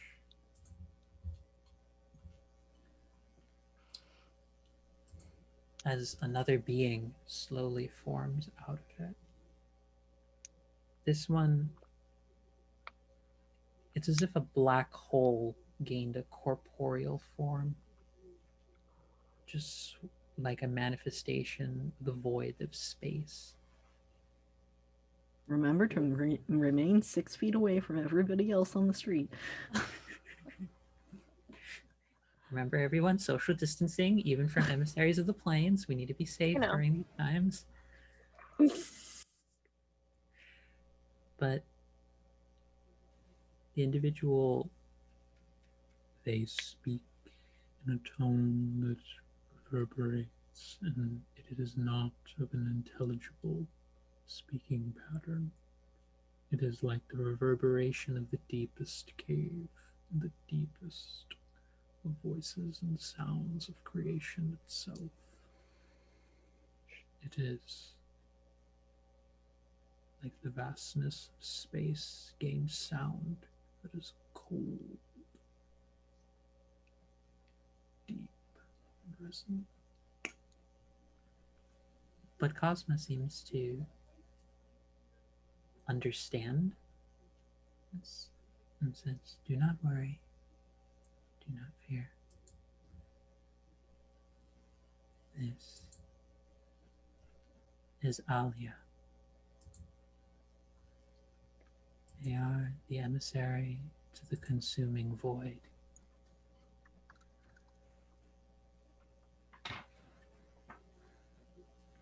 They are a parallel and a friend to myself.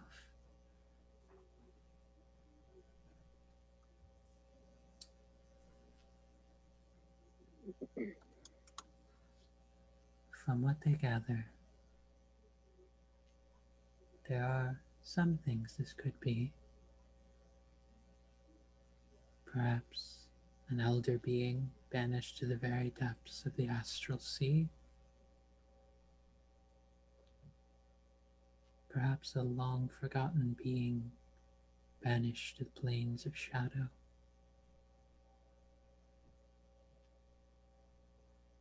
But there is another possibility that Alia suggests this may be worth looking into. There is a scholar here within the city.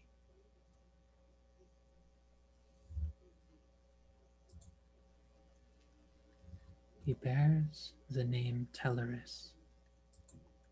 Teleris Remera.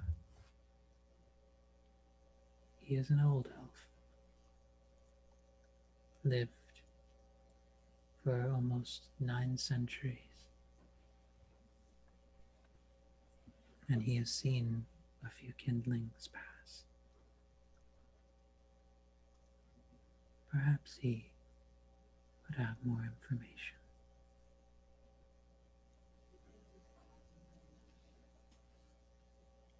I worry what this means for our realms.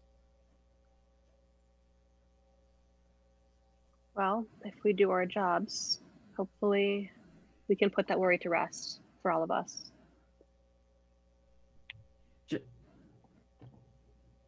Why can't we just tell this to the other emissaries? Well, that might make it so that the blame shifting, whatever, like they're gonna probably say that the other one did it, the other one is the person that brought this upon us, and Yeah. I don't think that's a Also, good idea. you don't necessarily know whether the other emissaries are actually working with them or not. Plus, it's True. also the middle of the night, and there will be time for that tomorrow once we've been able to do a little bit more investigation. Well, how are we gonna go? We can't knock on this person's door in the middle of the night either. Sure, we can. Elves, do elves like? What are elf sleeping patterns like in this world? They sleep the rest as everyone else, Okay. pretty much. But it is also Um, night, and I will Right. note for the record, Cosma did indicate this is a very old elf, so they Yeah, might not yeah. necessarily be the most active at this Um, day. perhaps we can check in with him in the morning. Mm-hmm. Does the strangely pinkish fire mean anything to any of you, Cosmo or Alia, as well?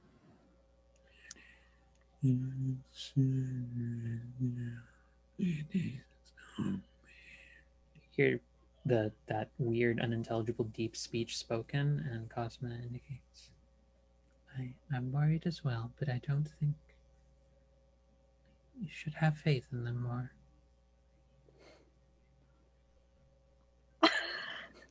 I mean, yeah, this person is an elf. I'm an elf. This is gonna be just fine. Don't worry. Is that Nim's reaction or Gavrin's reaction? Yeah, you know that would be Dim just like, nah. Not how that Oh. works. We'll see. Cosmo would indicate to you that it suggests something not within, because the planes have some level of distance that overlap between each other. The elemental, those the different elements are generally the closest, along with those that more parallel the sort of emotional, because a lot of the ways you might think of planes is either they are different realms that express a different elemental focus or a different emotional focus. So a lot of what, for example, the Land of the Fae is that it is the extreme of, it is one polar end of the extreme of emotions of chaotic, frenetic, enthusiastic, happy. It is what happiness goes to when it becomes chaotic. There are lands of shadow, which are what happens when existence becomes the opposite of happiness, of when it sinks into despair. And then there are those planes for which beings simply kind of exist on the outer reaches. And even this astral sea, it's very rare to hear of people from a place like this, as the astral sea was in olden times said to be a place that was literally the only other location beyond their own private realm that a divine bird would actually interact with. It's like a roaring sea of starlight that occasionally gets overtaken by divine fire. Love it. Great. So we need to go to bed and get up really early tomorrow. Yeah. We gotta go to bed. Me too, car honk. We gotta go to bed, get up early as heck tomorrow. We can see if we can get to Teleris, was it? Teleris? Yes, Teleris Romera. Teleris Romera. We can see if we can get to him before our meeting with our Council of Emissaries. Perhaps even bring him with us if he's willing to come and testify. I suspect a third party would not be a terrible idea when it comes to convincing a bunch of emissaries that, hey, he's the one that's closest to their actual ages that they might actually listen to. Sounds like a great idea. I wouldn't go that far. It's like, oh, give me too much credit. It is non-negative, but it is not positive necessarily. Hey. I mean, you couldn't. I was gonna say you couldn't pay me to stand in front of these people, but I don't think I have a choice right now. No. Don't think you No. do. No, don't think Nim, any But- of Nim is channeling big, I was 2 days away from retirement vibes, right? Yeah. Yes. We need sleep, though. Yes. We should at least see if we can get some sleep, and then tomorrow we will go see if we can find Talaris. Mm-hmm. So are we are there enough rooms for just ourselves, or are we sharing rooms? I won't mind sharing rooms. I like company actually, but if you don't want to share rooms, that's fine. I might just sleep on the roof. Just become a Okay. cat and sleep on the roof. In fairness, Farron was thinking the same thing. Just find a flat roof and just camp out under the stars. Oh my god. Well, we should do it together for safety at least. Safety's reasons. I can like turn to like a cat or some shit, just be like curl up, just be like, okay, good night. You know what? I'm fine with hiding out on a rooftop right now. I Or don't we know just that camping on a roof tonight. I mean, you can. There's definitely a moment where the void, despite the void emissary, despite being kind of very difficult to even tell face gestures, you feel the sense of slight like eyebrow being raised if an eyebrow were being present. I don't know how to react to all of you. I shrug and I'm Same. like, look, fresh air. Fresh air is a blessing. You hear more unintelligible sounds, Uh-huh. and Cosmo is just like, "Be nice." Oh shit. No, we're talking Now- shit. No, Alia, we don't use those words in public. Oh, okay. You know what? Calm down. Everyone calm down. If you all are camping on a roof, I'm sorry I won't be joining you. I like a warm bed. So just to be clear, you can't handle spicy and you don't like sleeping outside. So you're bland and soft like white bread. Well, okay, I okay. think we I think the phrase is milk toast. you know what? I'll show you someday. Someday soon, I will be more than bland milk toast to you. Mark my words. So you'd be For- lightly toasted. I'll be For burnt. Crispy golden brown. for whatever reason, Farron, you suddenly feel like one last really uncomfortable bit of heartburn suddenly hit you. I For whatever reason, you just feel like you ate crow. Ooh. As I said, I will be burnt. Perhaps don't burn yourselves. How about we can get back into the comparing contest after we deal with the demons from another plane who are trying to kill us all? You Sure. make a good point. Have a nice night out. Goodbye. And I just go up to my Just warm sleep. bed. Just like, I'm out. Yeah. Sleep. Rest. I Turn do. to I do like the snuggle that is like that.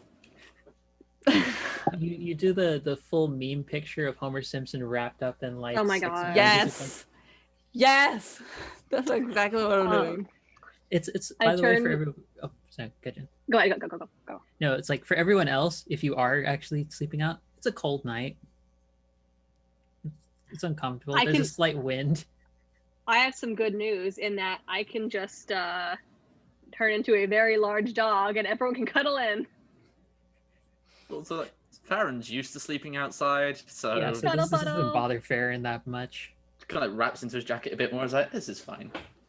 Cuddle bottle.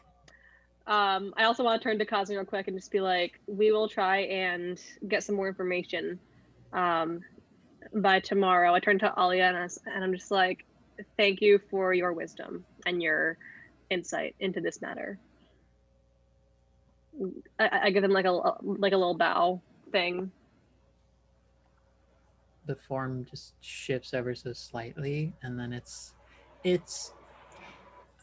What's the best Doing the way to describe it? Macarena. No. It's like, I don't know if the right word is like rubber banding, like where it's suddenly like it clicks back into place. Another like the textures load in super quickly again, but it's like the form just has shifted from like upright to like a bow, like a very formal one. But you don't see the transition between the movements. It's just like It just it kind of just like happens. yeah, it just you get lag.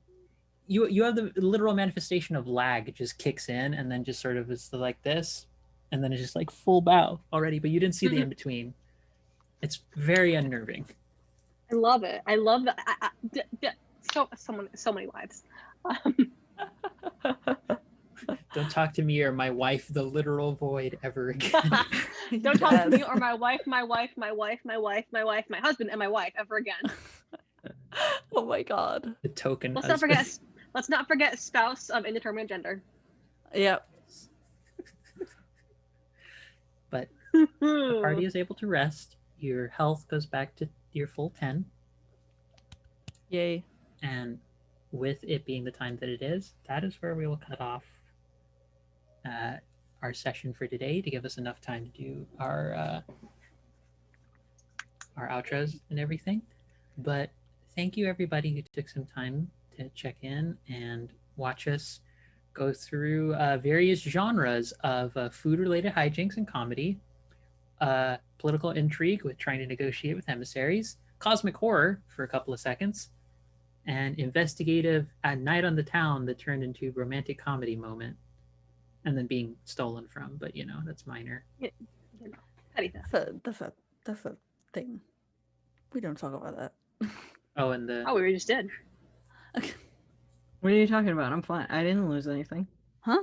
what are you talking about? I got all my stuff, all my gear Pulls on out me. like a steak knife. See, I've always had this.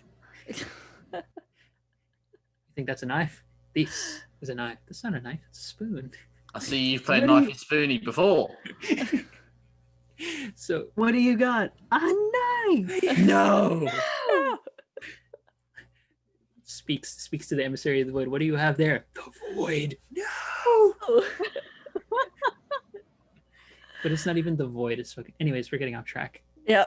Outros, everyone. Outros. Cat herding. That's what my job Mhm. is supposed to be.